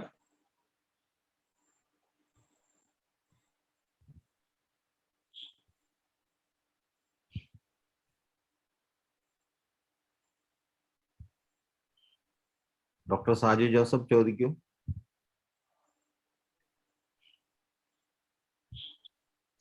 അടുത്തയാളെ വിളിക്കൂ. Doctor Sreedharakurup. Doctor Sreedharakurup. Yes. Doctor Shaji, it was A wonderful. വളരെ നല്ലതായിരുന്നു. അറിയാതെ ഞാൻ ഇംഗ്ലീഷിലങ്ങ് പറഞ്ഞു പോവാ. പിന്നെ വളരെ നല്ലതായിരുന്നു. Extremely good. I appreciate you. പിന്നെ എനിക്ക് ചോദിക്കാനുള്ളത്, ഇപ്പൊ അന്നേരം ഇത് പറഞ്ഞ സ്ഥിതിക്ക് നമുക്ക് ഇപ്പം കേഴ്സ് എന്ന് പറയുന്ന ഒരെണ്ണം ഉണ്ട്. നമ്മള് ചിലരെ പ്രാഗും, അതും പഠിക്കാം. ചിലപ്പം ബ്ലെസ്സിങ്സ്, അതായത് നമ്മൾ ആശീർവദിക്കുക, അതും പഠിക്കാമല്ലോ. തീർച്ചയായിട്ടും ഭരിക്കും. പക്ഷെ നമ്മൾ ഒരാളെ പ്രാകുമ്പോൾ അത് ആദ്യം നമുക്കിട്ടായിരിക്കും കിട്ടണമെന്നുള്ളത് നമ്മൾ ഓർത്തോളണം. അവനോൻ കുഴിച്ച കുഴിയിൽ അവനോൻ ചാടുമെന്ന് പറഞ്ഞ മാതിരി തന്നെ. എക്സാക്ട്ലി. അതുപോലെ അങ്ങനെ പറയുമ്പോൾ ഈ ബാഡ് ഫോഴ്സും ഈ ഗുഡ് ഫോഴ്സും ഉണ്ടല്ലോ. ദൈവം ഉണ്ടെങ്കിൽ സാത്താനും കാണുമല്ലേ, ദൈവം ഉണ്ടെങ്കിൽ ഭൂതവും കാണുമല്ലേ. പോസിറ്റീവ് ആൻഡ് നെഗറ്റീവ് ഫോഴ്സസ് ഉണ്ടല്ലോ. അതുകൊണ്ടാണല്ലോ ആരോഗ്യമുള്ള പോസിറ്റീവ് എനർജി വേണമെന്ന് പറയുന്നത്, പോസിറ്റീവ് തോട്ട്സ് വേണമെന്ന് പറയുന്നത്. അതുകൊണ്ടാണല്ലോ. അത് നമ്മുടെ ഫ്രീ വില്ലാണ്. പിന്നെ അതുപോലെ തന്നെ ഈ നെഗറ്റീവ് തോട്ട്സ് വരികയാണെങ്കിൽ ആ പോസിറ്റീവ് തോട്ട്സ് കൊണ്ട് ആ നെഗറ്റീവ് തോട്ട്സിനെ അല്ലാതെ കുറയ്ക്കാൻ പറ്റിയല്ലേ. ഇപ്പം പറഞ്ഞതല്ലോ, അത് നമ്മുടെ ഫ്രീ വില്ലാണ്. അത് നമ്മളാണ് ഡിസൈഡ് ചെയ്യുന്നത്. അപ്പൊ നമ്മളാണ് അവിടെ അത് തീരുമാനിക്കേണ്ടത് ഏത് ഡയറക്ഷനിൽ പോകണം എന്നുള്ളത്. അപ്പൊ അതിന്റെ സ്റ്റിയറിംഗ് നമ്മുടെ കയ്യിൽ തന്നെയാണ്. അല്ല, വേറൊരാൾ പറയാം. ഇപ്പൊ എന്റെ ഒരു അനുഭവം പറയാം. ഒരിക്കൽ എനിക്കൊരു പേടി തോന്നിയപ്പം എൻ്റെ ഒരു മെന്ററും ഫ്രണ്ടും ടീച്ചറൂടായ ഒരാള് എന്നോട് പറഞ്ഞു, don't worry, I will be always up to the end. പറഞ്ഞ ഉടനെ എനിക്ക് BP കൂടിയിരുന്നു, ബ്ലഡ് ഷുഗർ കൂടിയിരുന്നു, എൻ്റെ പല പൾസ് കൂടിയിരുന്നു. ഇതെല്ലാം within 10 minutes it will become normal. ഇതെൻ്റെ ഒരു എക്സ്പീരിയൻസ് ആണ്. അന്നേരം വേറൊരാൾ നമുക്ക് അഷ്വറിച്ച് ചെന്നാലും അല്ലെങ്കിൽ എന്നതാ ഈ കൗൺസിലിംഗിൽ കൂടെയും സൈക്കോതെറാപ്പി വഴി കൂടെയും ഒക്കെ നമുക്ക് ഇത് കുറവാക്കാൻ പറ്റിയല്ലേ. തീർച്ചയായിട്ടും പറ്റും. അത് positive assurance, positive support measure, അതാണ് നമ്മൾ ചെയ്യേണ്ടത്. അതാണ് ഡോക്ടറുടെ ഡ്യൂട്ടിയാണത്. അതൊക്കെയാണ് നമ്മൾ ഇങ്ങനെ ഒരു ബ്രോഡായിട്ട് നമ്മൾ അതിന്റെ സത്യത്തിലോട്ട് അറിഞ്ഞു കഴിയുമ്പോൾ നമുക്കൊരു രോഗിയെ ഹെൽപ്പ് ചെയ്യാൻ പറ്റുന്നതിന്റെ എല്ലാ ഭാഗങ്ങളും നമ്മൾ മനസ്സിലാക്കി കഴിയുമ്പോൾ, അതുകൊണ്ടാണ് ഇന്ന് നമ്മൾ ഈ മരുന്ന് മാത്രം കൊടുത്ത് മാറ്റാൻ ശ്രമിക്കുന്നതിന്റെ കൂടെ കൗൺസിലിംഗ് പോലെയുള്ള ടെക്നിക്സും കൂടെ അപ്ലൈ ചെയ്യുമ്പോൾ അതിന്റെ റൂട്ട് കോസ് ഐഡന്റിഫൈ ചെയ്ത് അതിനുള്ള സപ്പോർട്ടീവ് അഷുറൻസും സപ്പോർട്ടീവ് മെഷറും കൂടെ കൊടുത്തു കഴിയുമ്പോൾ അതിനുള്ള ക്യൂറേറ്റീവ് പ്രോസസ്സിനെ സ്പീഡപ്പ് ചെയ്യാനും കംപ്ലീറ്റ് ആക്കാനും ഒക്കെ നമുക്ക് സാധിക്കും. ഇതൊക്കെ നമ്മുടെ അതുകൊണ്ടാണ് നമ്മൾ ഏൻഷ്യൻ സിസ്റ്റംസ് ഓഫ് മെഡിസിനിലോട്ട് നോക്കി കഴിയുമ്പോൾ നമുക്ക് മെയിൻ ആയിട്ട് 4 ചികിത്സാ രീതികൾ കാണാൻ പറ്റും. Indian ayurvedic medicine, Chinese herbal medicine, Greek medicine and Egyptian medicine. ഇവിടെയെല്ലാം ടെമ്പിൾസിലായിരുന്നു ട്രീറ്റ്മെന്റ് നടത്തിക്കൊണ്ടിരുന്നത്. ഇപ്പൊ നമ്മള് മെഡിസിന്റെ ചിഹ്നമായിട്ട് കൊണ്ടേ നടക്കുന്ന ഒരു വടിയെ ചുറ്റിയ പാമ്പുണ്ട്. അത് അസ്ക്ലീപ്പിയസ് എന്ന് പറഞ്ഞ ഗോഡ് ഓഫ് മെഡിസിൻ ഗ്രീക്ക് മെഡിസിനിൽ ഉപയോഗിച്ചുകൊണ്ടിരുന്നതാണ്. ഇപ്പൊ നമ്മുടെ ശിവന്റെ ചുറ്റും ഒരു കഴുത്തിൽ പാമ്പ് ചുറ്റി നമ്മൾ കൊണ്ടു നടക്കുന്നുണ്ട്. അതുപോലെ തന്നെ അസ്ക്ലീപ്പിയസ് എന്ന് പറഞ്ഞ ഗോഡ് ഓഫ് മെഡിസിൻ ഒരു വടിയിൽ പാമ്പിനെയും കൊണ്ടാണ് നടന്നുകൊണ്ടിരുന്നത്. കാരണം there is a belief that snakes can neutralize negative energy.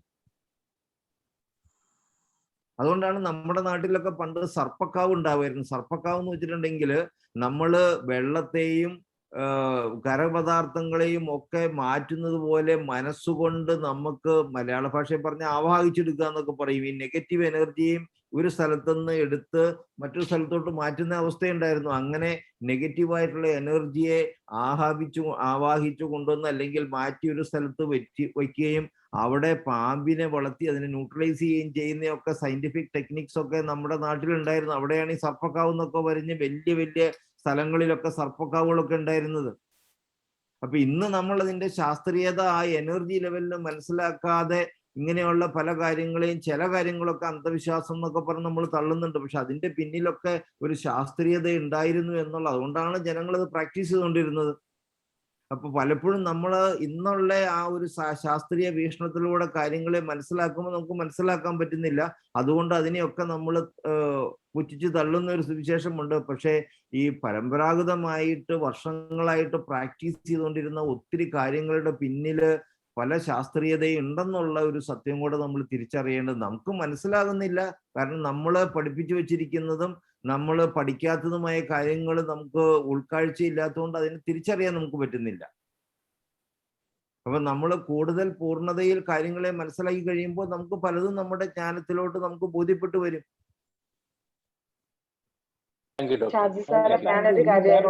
ചോദിക്കാനുള്ളത് കൊണ്ട് ഞാൻ കൂടുതൽ ചോദിക്കുന്നില്ല. ഇനി എപ്പോഴേലും സമയമുള്ളപ്പം ചോദിക്കണം. കാരണം ഞാൻ തീർച്ചയായിട്ടും എന്നെ ചോദ്യം ചെയ്യപ്പെടാൻ ഇഷ്ടപ്പെടുന്ന ഒരു വ്യക്തിയാണ്. കാരണം ഇതൊരു പുതിയ കൺസെപ്റ്റാണ്.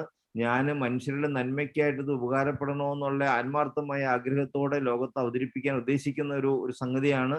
അപ്പൊ അതിനെ ചോദ്യങ്ങൾ ചോദിക്കണമെന്നും കൺസ്ട്രക്റ്റീവായിട്ട് ക്രിട്ടിസൈസ് ചെയ്യണമെന്നും അതിലൂടെ ഇതിനെ ഊറ്റി നമ്മുടെ സ്വർണത്തെ ഊതി കാച്ചി പൊന്നാക്കണമെന്ന് പറഞ്ഞ പോലെ ഇതിന്റെ അന്തസത്തയെ കൂടുതൽ ക്വസ്റ്റ്യൻസ് കൊണ്ട് ചോദിച്ച് ഇതിനെ കൂടുതൽ തിളങ്ങുന്നതാക്കി വരും തലമുറയ്ക്ക് സമ്മാനിക്കാൻ നിങ്ങളെല്ലാവരും എന്നെ ചോദ്യം ചോദിച്ച് സഹായിക്കണമെന്ന് ഞാൻ അഭ്യർത്ഥിക്കുകയാണ്. അപ്പൊ ഇപ്പൊ സമയം താങ്കളൊരു അന്വേഷിയാണ്, ഒരു എൻക്വയററാണ്. Thank you very much. Okay, നിങ്ങളുടെ അന്വേഷണ ബുദ്ധിയെ ഞാൻ അങ്ങേയറ്റം പ്രകീർത്തിക്കുന്നു. കൊള്ളാം, very good, keep it up. Thank you very much.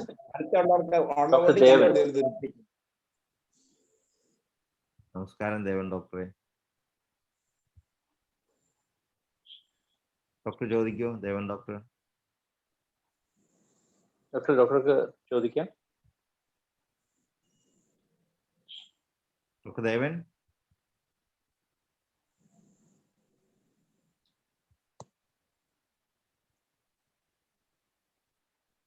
Doctor Devan. Yes.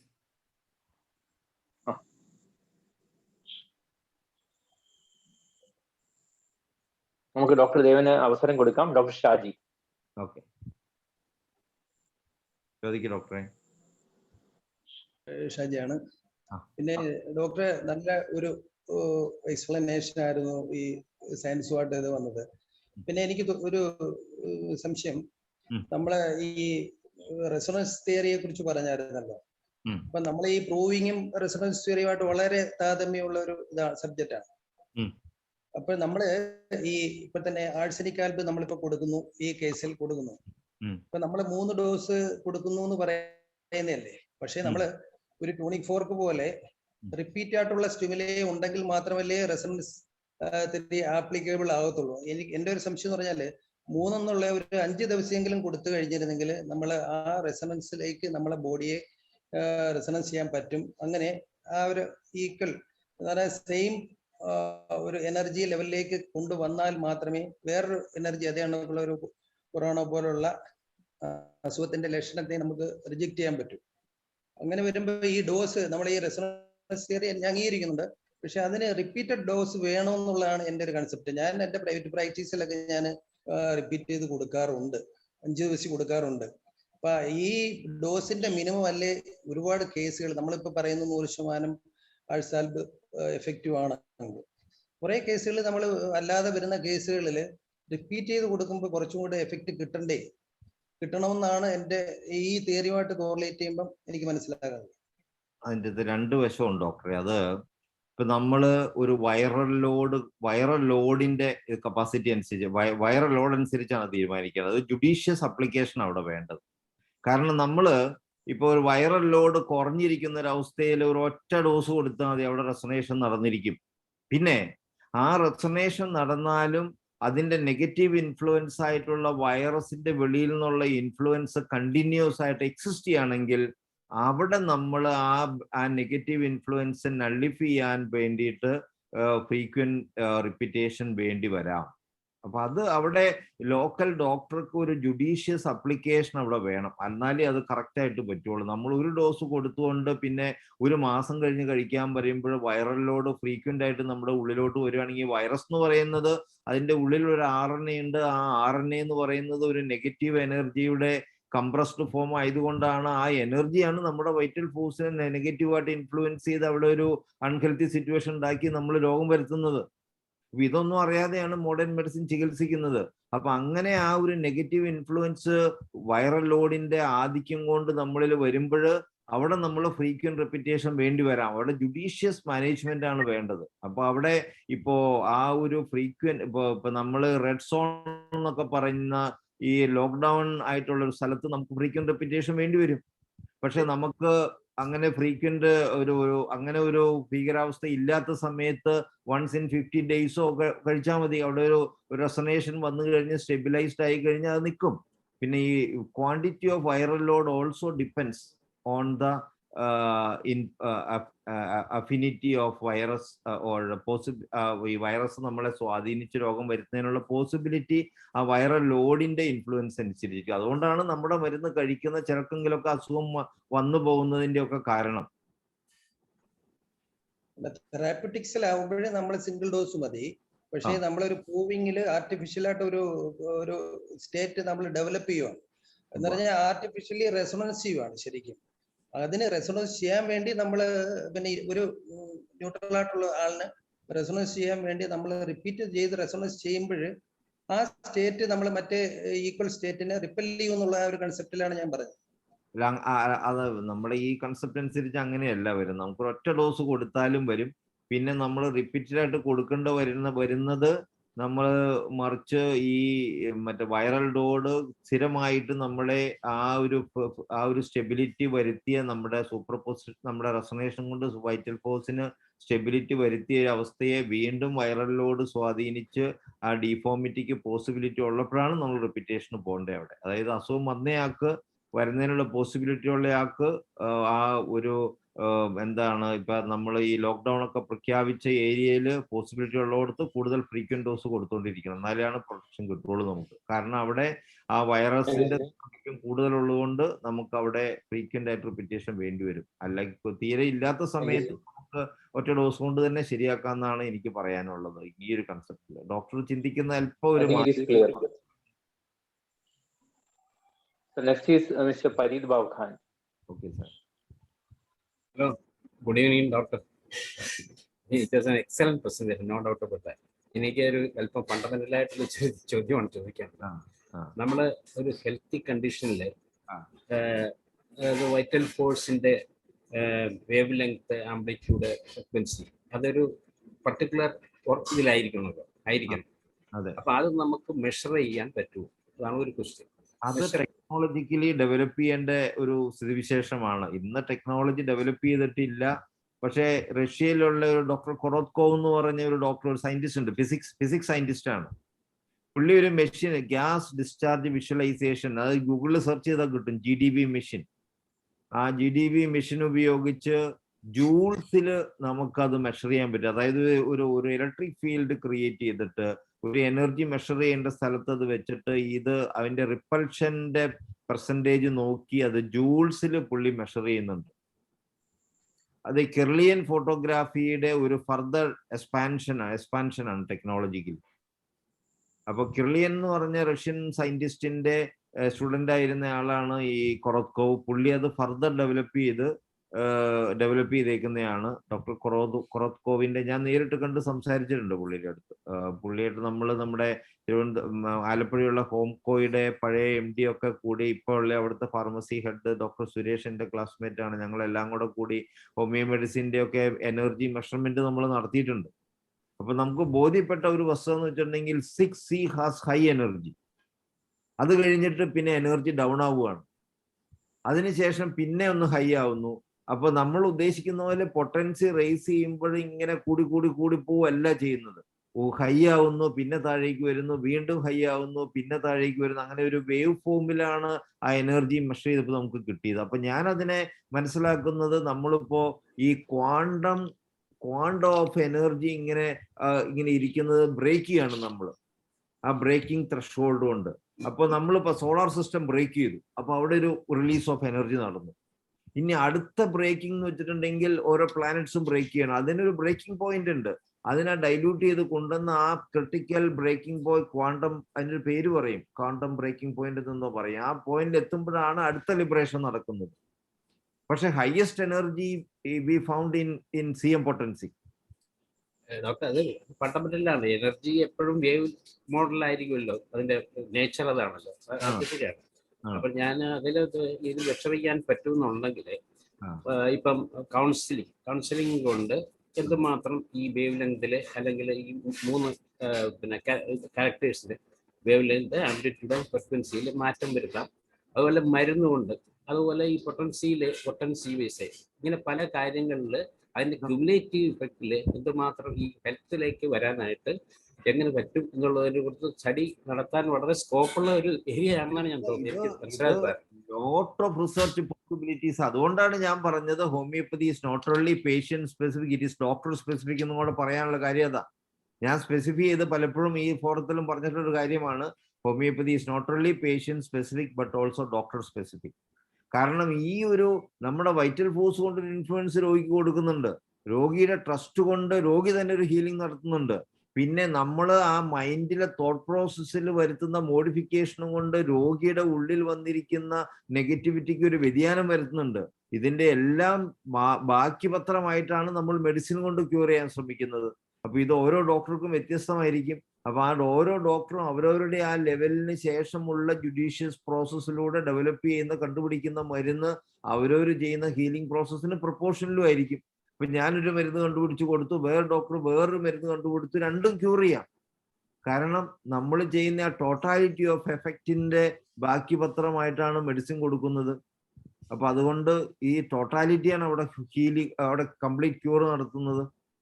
അപ്പൊ അതുകൊണ്ടാണ് നമ്മൾ ഇന്നത്തെ സയൻസിൽ ഒരാളൊരു മരുന്ന് എല്ലാവർക്കും ഒരുപോലെ കൊടുക്കുന്ന റിപ്പീറ്റബിലിറ്റി വേണം എന്നുള്ളത്. ലീനിയർ സയൻസിൽ റിപ്പീറ്റബിലിറ്റി പറ്റുള്ളൂ, നോൺ ലീനിയർ സയൻസിൽ ആ റിപ്പീറ്റബിലിറ്റി ഈസ് നോട്ട് സയന്റിഫിക്. ആ ഒരു സത്യം നമ്മൾ ഹോമിയോപ്പതി ഡോക്ടേഴ്സ് മനസ്സിലാക്കേണ്ടതുണ്ട്, ലോകത്തെ മനസ്സിലാക്കിപ്പിക്കേണ്ടതുണ്ട്. കാരണം റിപ്പീറ്റബിൾ അല്ലെങ്കിൽ സയന്റിഫിക് അല്ലെന്നാണ് ഇന്ന് ഡിഫൈൻ ചെയ്ത് വെച്ചിരിക്കുന്നത്. അത് ശരിയല്ല. That is only applicable. അത് ലീനിയർ സയൻസിന് മാത്രമേ അപ്ലിക്കബിൾ ആവുള്ളൂ. ഹോളിസ്റ്റിക് സയൻസ് ആയ ഹോമിയോപ്പതിക് മെഡിസിനും നോൺ ലീനിയർ സയൻസ് ബേസ് ചെയ്തുള്ള ഒരു സയന്റിഫിക്കിനും അത് ബാധകമല്ല. അത് അപ്പൊ ഇങ്ങനെയുള്ള കുറെ ശാസ്ത്രീയ സത്യങ്ങൾ നമ്മൾ ബോധ്യപ്പെടുകയും ലോകത്തെ ബോധ്യപ്പെടുത്തുകയും ഇന്നത്തെ ആ ശാസ്ത്ര വീക്ഷണത്തിന്റെ അടിസ്ഥാന തത്വങ്ങളിൽ കുറെ വ്യതിയാനം വരുത്തുകയും ചെയ്യുമ്പോഴാണ് ഹോമിയോപ്പതിയുടെ ശാസ്ത്രീയതയും ഓരോ പേഷ്യന്റ് സ്പെസിഫിക് ആയിട്ടും ഡോക്ടർ സ്പെസിഫിക് ആയിട്ടും നമ്മൾ ചികിത്സിക്കുമ്പോൾ അതിനുള്ള പോസിബിലിറ്റീസ് ഒക്കെ നമുക്ക് മനസ്സിലാക്കാൻ പറ്റുന്നത്. It's a very vast subject. I request you to have another session also in a detailed discussion for that. Thank you very much. അതെ, അടുത്ത് നമുക്ക് അതിനുവേണ്ടി ശ്രമിക്കാം. നന്ദി. അടുത്തത് ശ്രീമതി ജിതി മനോജ്. പറയൂ മാഡം. സാറേ, ഞാൻ പറയാൻ വന്നത് നമ്മുടെ ശ്രീധരക്കുറുപ്പ് സാറ് സംസാരിച്ചപ്പോഴും നമ്മുടെ ഇതിന്റെ ഇമോഷൻസിന്റെ കാര്യമെല്ലാം പറഞ്ഞല്ലോ. ആര് സംസാരിച്ചപ്പോ? ശ്രീധരക്കുറുപ്പ് സാർ. അപ്പൊ നമ്മുടെ നെഗറ്റീവ് ഇമോഷൻസ് നമ്മുടെ മൈൻഡിൽ ഹാൻഡിൽ ചെയ്യണമെങ്കിൽ സാറ് പറഞ്ഞല്ലോ അതൊരു ഫ്രീ വില്ലാണ്. നമുക്ക് അതിനകത്ത് ചെയ്യാൻ പറ്റുന്നത് ഒരു കാര്യം എന്ന് വെച്ചാൽ നമുക്ക് ഈ യോഗയും മെഡിറ്റേഷനും ഇപ്പം വാക്കിംഗ് ആണെങ്കിൽ എന്തെങ്കിലും കുറച്ച് എക്സസൈസിലൂടെ ഇതിനകത്ത് ആഡ് ചെയ്യുമ്പോൾ അത് കൂടുതൽ അവർക്ക് ആ പ്രാണയെ ഹൈ ആക്കാൻ പറ്റില്ല സാറ്.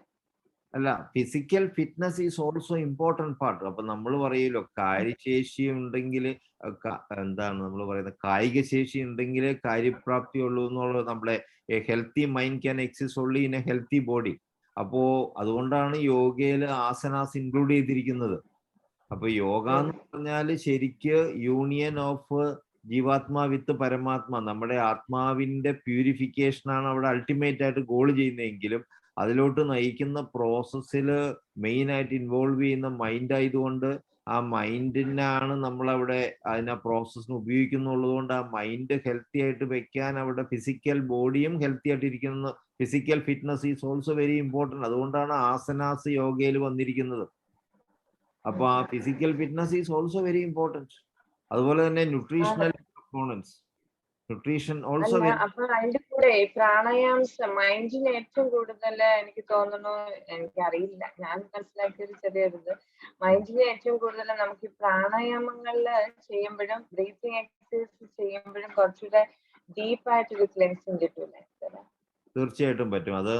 അത് മൈൻഡും ബ്രീത്തിങ്ങും തമ്മിലുള്ള റിലേഷൻഷിപ്പിന്റെ ബേസ് ചെയ്താണ്. അപ്പൊ നമ്മൾ പെട്ടെന്ന് ആങ്സൈറ്റി വന്നു, അപ്പൊ എന്താണ് ബോഡി സംഭവിക്കുന്നത്? നമ്മൾ അറിയാണ്ട് നമ്മുടെ ബ്രീത്തിങ് ഇൻക്രീസ് ചെയ്യും, റേറ്റ് ഓഫ് ബ്രീത്തിങ് ഇൻക്രീസ് ചെയ്യും. അപ്പൊ ആ ഒരു റിലേഷൻഷിപ്പാണ് അവിടെ യൂട്ടിലൈസ് ചെയ്യുന്നത്. അപ്പൊ നമ്മൾ ബോധപൂർവമായ ശ്രമത്തിലൂടെ അതിന്റെ റിവേഴ്സ് അപ്ലിക്കേഷൻ ആണ് നമ്മൾ ബ്രീത്തിങ് കൺട്രോൾ ചെയ്ത് മനസ്സിനെ നിയന്ത്രിക്കാൻ പറ്റുന്നത് അവിടെ. അപ്പൊ നമുക്ക് പെട്ടെന്ന് നമ്മളൊന്ന് പേടിച്ചു, നമ്മുടെ ബ്രീത്തിങ് പെട്ടെന്ന് കൂടും. അപ്പൊ അതിന്റെ ഒരു റിവേഴ്സ് അപ്ലിക്കേഷൻ ആണ് മനസ്സിനെ കാം ഡൗൺ ചെയ്യാനായിട്ട് നമ്മൾ ഇന്റൻഷനലി സ്ലോ ബ്രീത്തിങ് നടത്തി കഴിയുമ്പോൾ ആ കാമിങ് എഫക്റ്റ് മനസ്സിലോട്ട് കൊടുക്കും. അത് അതിന്റെ ഒരു റിവേഴ്സ് ഇമ്പാക്റ്റ് ആണ്. അല്ല, ഞാൻ പറഞ്ഞത് ഇതിപ്പം നമ്മളൊരു അവെയർ ആയിരുന്നു കഴിഞ്ഞാല് നമുക്ക് ആ ഇമോഷൻസിനെ കൺട്രോൾ ചെയ്യാൻ പറ്റും. അപ്പൊ ഇത് കൂടുതൽ ആൾക്കാരിൽ എഫക്റ്റീവ് ആവാൻ, ഈസി ആയിട്ട് എഫക്റ്റീവ് ആവാൻ പറ്റുമല്ലോ എന്നുള്ളതാണ്. എക്സാക്ട്ലി. അപ്പൊ ഈ അവയർനെസ് ആണ് അവിടെ കൊടുക്കുക. അപ്പൊ നമ്മൾ ഈ ഒരു ശാസ്ത്ര വീക്ഷണത്തിന്റെ ഏറ്റവും വലിയ പ്രാധാന്യം എന്ന് വെച്ചിട്ടുണ്ടെങ്കിൽ ഇത് ലോകത്ത് എത്തിക്കുക, ഇത് മനുഷ്യരുടെ മനസ്സിലോട്ട് മാറ്റി കൊടുക്കുക. അതുപോലെ ഒരു അവബോധം അവരിൽ ഉണ്ടായി കഴിയുമ്പോൾ തന്നെ, ഇപ്പൊ ഞാൻ ക്യാൻസർ രോഗികളെ ചികിത്സിക്കുമ്പോൾ ഞാൻ ഫസ്റ്റ് ചെയ്യുന്നത് മരുന്ന് കൊടുക്കലല്ല, എങ്ങനെയാണ് ക്യാൻസർ വന്നേന്നുള്ള ഒരു അവയർനെസ് കൊടുക്കലാണ്. ജനറ്റിക് കൗൺസിലിംഗ് സെഷനാണ് ആദ്യം കൊടുക്കുന്നത്. അത് കൊടുത്തു കഴിയുമ്പോൾ തന്നെ അവരുടെ മുഖത്ത് ചിരി വന്നു കഴിഞ്ഞു. they understand it is a simple thing for me, they understand from where it came from. അത് തന്നെ പകുതി അവരുടെ ക്യൂർ ചെയ്ത് കഴിഞ്ഞു. അപ്പൊ തന്നെ എനിക്ക് കാണാൻ പറ്റും, ഞാൻ ഈ ജനറ്റിക് കൗൺസിലിംഗ് സെഷൻ കഴിയുമ്പോൾ തന്നെ അവർ ചിരിച്ചു കഴിഞ്ഞു. they know from where it came from. പിന്നെ ഒരു 4th സ്റ്റേജ് ചെന്ന് കഴിഞ്ഞാൽ പിന്നെ നമുക്കൊന്നും ചെയ്യാൻ പറ്റത്തില്ല. 3rd സ്റ്റേജ് അങ്ങോട്ടും ഇങ്ങോട്ടും ചാടാം. 4th സ്റ്റേജ് എത്തിക്കഴിഞ്ഞാൽ പിന്നെ നമുക്കൊന്നും ചെയ്യാൻ പറ്റത്തില്ല. It is N irreversible case. ഇപ്പൊ നമുക്ക് അവിടെ മെന്റൽ പ്യൂരിഫിക്കേഷൻ നടത്താം. അത് DNA ലെവലിലോട്ടും വൈറ്റൽ ഫോഴ്സ് ലെവലിലോട്ടും DNA ലെവലിലോട്ടും പകർന്നു കൊടുക്കാം.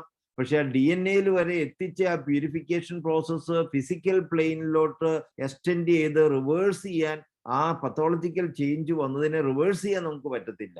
അതിന് നമ്മൾ ഇറിവേഴ്സിബിൾ ആയിട്ടെന്ന് പറയും. ആ ഇറിവേഴ്സിബിൾ കേസസ് നമുക്ക് ക്യൂർ ചെയ്യാൻ പറ്റത്തില്ല. അടുത്തത് CFK ഫിറോസ്.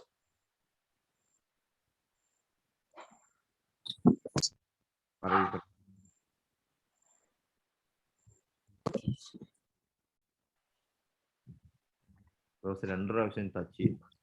പറയൂ. കേൾക്കുന്നുണ്ടോ? എന്റെ ക്വസ്റ്റ്യൻ എന്ന് പറയുന്നത്, ഇപ്പോ സാർ ഇപ്പൊ ഈ ജിതി മേഡം ചോദിച്ച പോലത്തെ ഒരു ക്വസ്റ്റ്യൻ ആണ്. അതായത്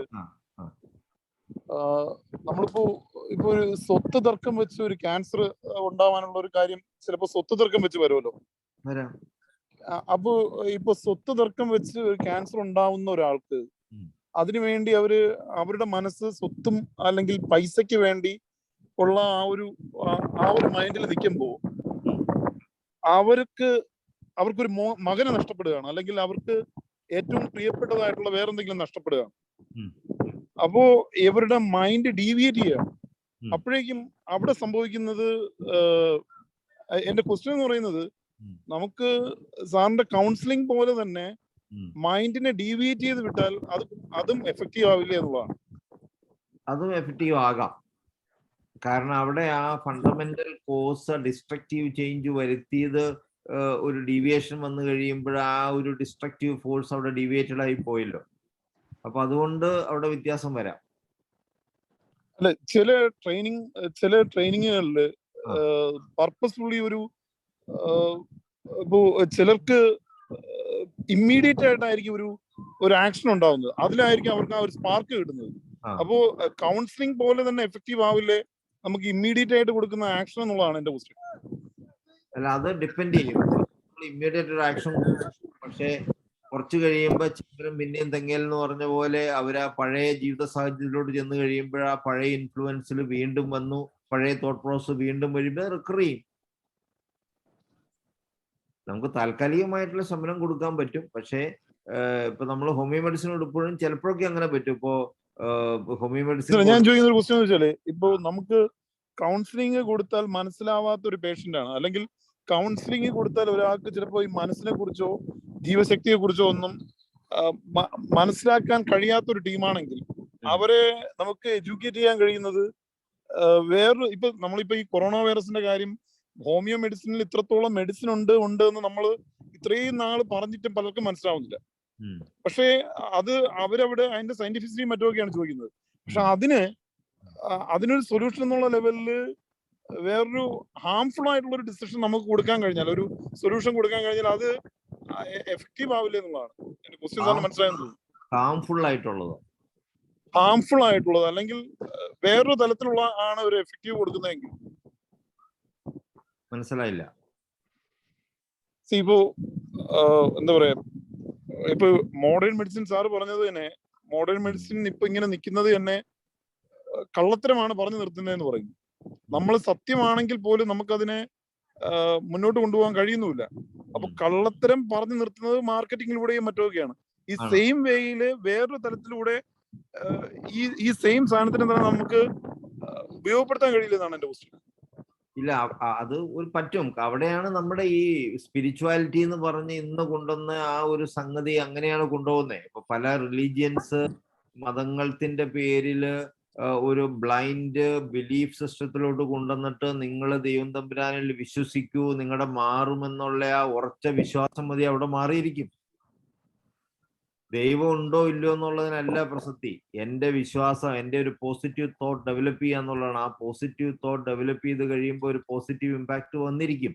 അപ്പൊ സത്യം പറഞ്ഞാൽ different spiritualities are making human beings run in a balanced manner using that technique of creating a trust in a positive thinking process.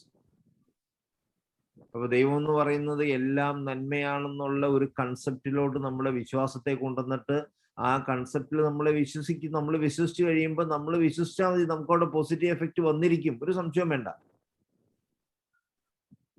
Thank you sir. അടുത്തത് അവസരം കൊടുക്കാം. ഡോക്ടർ ദേവൻ, ഒരു പ്രാവശ്യം കൂടെ നമുക്ക് നോക്കാം. ടെക്നിക്കൽ എറർ ആണെന്ന് തോന്നുന്നു. ഡോക്ടർക്ക് ചോദിക്കാൻ കഴിയുമോ? ഡോക്ടർ ദേവൻ, ഡോക്ടർ ദേവൻ ചോദിക്കൂ. അൺമ്യൂട്ടഡ് ആണല്ലോ ഡോക്ടർ ദേവൻ. സാധിക്കുന്നില്ല. ഓക്കെ, ഫൈസൽ വന്നു.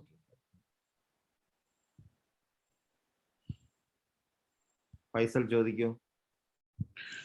നമസ്കാരം. ഞാനിങ്ങനെ ശങ്കിച്ച് നിൽക്കുകയാണ്. സമയം അതിര് വിട്ട് എല്ലാ മേഖലയും കടന്ന് അതിക്രമിച്ചു പോയത് കൊണ്ട് വേണോ വേണ്ടിയോ എന്നുള്ളതാണ് എന്റെ ചോദ്യം. ഞാൻ വളരെ സംക്ഷിപ്തമായിട്ടും നമ്പർ ഓഫ് ക്വസ്റ്റ്യൻസ് കുറച്ചിട്ടും വളരെ പ്രധാനപ്പെട്ട ഇപ്പോ എനിക്ക് ഏറ്റവും അറിയാനുള്ളത്, ഇപ്പോ ജിതിമയുടെ കണക്ട് ചെയ്തൊരു ഭാഗത്തു നിന്നാണ്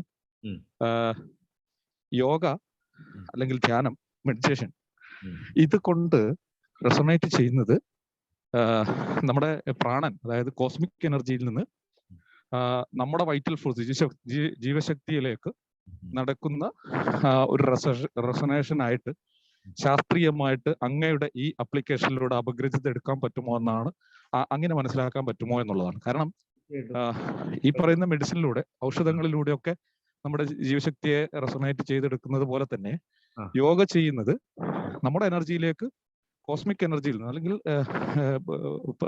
പ്രപഞ്ച നിറഞ്ഞു നിൽക്കുന്ന പ്രാണനിൽ നിന്ന് നമ്മളിലേക്ക് എനർജി അബ്സോർബ് ചെയ്യുന്ന ഒരു ടെക്നോളജിയാണ് യോഗ എന്നാണ് എന്റെ പരിമിത അറിവിൽ മനസ്സിലാക്കിയത്. അതാണെങ്കിൽ അതും ഈ അപ്ലിക്കേഷനിലൂടെ ശാസ്ത്രീയമായിട്ട് ഇപ്പോ അങ്ങ് ഹോമിയോപ്പതിയുടെ സത്യത്തെ കണ്ടെത്താൻ ശ്രമിക്കുന്നത് പോലെ സാധ്യമാണോ എങ്കിൽ അവിടെ ഒരു അനന്ത സാധ്യത കിടക്കുന്നുണ്ട്. ഒരു ഒന്നാമത്തെ ചോദ്യം മാത്രമാണ്. രണ്ടാമത്തെ ചോദ്യം, അങ്ങ് പറഞ്ഞു ഈ അലോപ്പതി ചെയ്യുന്നത് ബയോകെമിക്കൽ റിയാക്ഷൻസിലൂടെ ബോഡി പ്ലെയിനിൽ റിയാക്ടിവിറ്റി നടത്തിയിട്ട് ആ ഒരു റെസൊനേഷൻ പ്രക്രിയ നടക്കുന്നതാണ് എന്ന് അങ്ങ് പറഞ്ഞു. അപ്പോ ഹോമിയോപ്പതിക് മെഡിസിൻ ചെയ്യുന്നത് എന്താണ്? ഇനി എനിക്കറിയാനുള്ള മൂന്നാമത്തെ ചോദ്യം, അങ്ങയുടെ സിദ്ധാന്തം ഈ പറയുന്ന ജീവശക്തി പ്രയോഗം അതിലൂടെയാണ് ഹോമിയോപ്പതി ചികിത്സ എന്ന് പറയുന്നത്. ക്ലാസിക് ഹോമിയോപ്പതിയും തമ്മിൽ എവിടെയാണ് വിയോജിക്കുന്നത് എന്നും ഈ 3 ചോദ്യങ്ങളൊന്ന് ചുരുക്കി പറഞ്ഞു കഴിഞ്ഞാൽ ഇല്ല. ക്ലാസിക് ഹോമിയോപ്പതി യാതൊരു വിയോജിപ്പുമില്ല. മനസ്സിലാക്കിയത് ഒരു എവിടെയൊക്കെയോ ചില അഭിപ്രായ വ്യത്യാസങ്ങൾ നിലനിൽക്കുന്നുണ്ട് എന്നാണ് ഞാൻ മനസ്സിലാക്കിയത്. ഇല്ല, ഒരു അഭിപ്രായ വ്യത്യാസവും ഇല്ല. ക്ലാസിക്കൽ ഹോമിയോപ്പതി ആയിട്ട് അഭിപ്രായ വ്യത്യാസവും ഇല്ല. മൾട്ടിപ്പിൾ മരുന്നിനുള്ള പോസിബിലിറ്റി അവിടെയും നമുക്കത് എക്സ്പ്ലെയിൻ ചെയ്യാൻ പറ്റും. കാരണം ഈ ജീവശക്തി എന്ന് പറയുന്നത് ഓരോ അവയവത്തെയും നിയന്ത്രിക്കുന്ന പല എനർജികളുടെ യൂണിയനാണ്. അപ്പൊ നമുക്ക് മെഡിസിൻ കൊടുക്കുമ്പോൾ കോൺസ്റ്റിറ്റ്യൂഷണൽ ആയിട്ടുള്ള ഒരു മെഡിസിൻ കൊടുത്ത് ആ ജീവശക്തിയുടെ മൊത്തത്തിലുള്ള ഒരു ലെവലിനെ ഇൻഫ്ലുവൻസ് ചെയ്യിപ്പിക്കാം. അതോടൊപ്പം തന്നെ ആ ഓരോ ഓർഗനെയും സ്പെസിഫിക് ആയിട്ട് ഇൻഫ്ലുവൻസ് ചെയ്യുന്ന ആ എനർജി, അതിന്റെ ഒരു സബ് കമ്പോണന്റ് ഉണ്ട്. അതിന്റെ യൂണിയനാണ് ഈ വൈറ്റൽ ഫോഴ്സ് എന്ന് പറയുന്നത്. അപ്പൊ ആ സബ് കമ്പോണൻസിന് ഓർഗൻ സ്പെസിഫിക് മെഡിസിൻ കൊടുത്ത് അങ്ങനെ ഇൻഫ്ലുവൻസ് ചെയ്യിക്കാം. ഇതിന്റെ കോമ്പിനേഷൻ കൊണ്ടും ഇൻഫ്ലുവൻസ് ചെയ്യിപ്പിക്കാം. അപ്പൊ ഇത് മൾട്ടിപ്പിൾ രീതി. അതുകൊണ്ടാണ് ചില ഡോക്ടർമാര് ഓരോ കോൺസ്റ്റിറ്റ്യൂഷൻ മെഡിസിൻ കൊടുക്കും, അതിന്റെ കൂടെ തന്നെ ഓർഗൻ ഇൻഫ്ലുവൻസ് ചെയ്യുന്ന മെഡിസിനും കൊടുക്കുന്നവരുണ്ട്. അപ്പൊ അതിന്റെ ആ പോസിബിലിറ്റി അവിടെ ഉണ്ട്.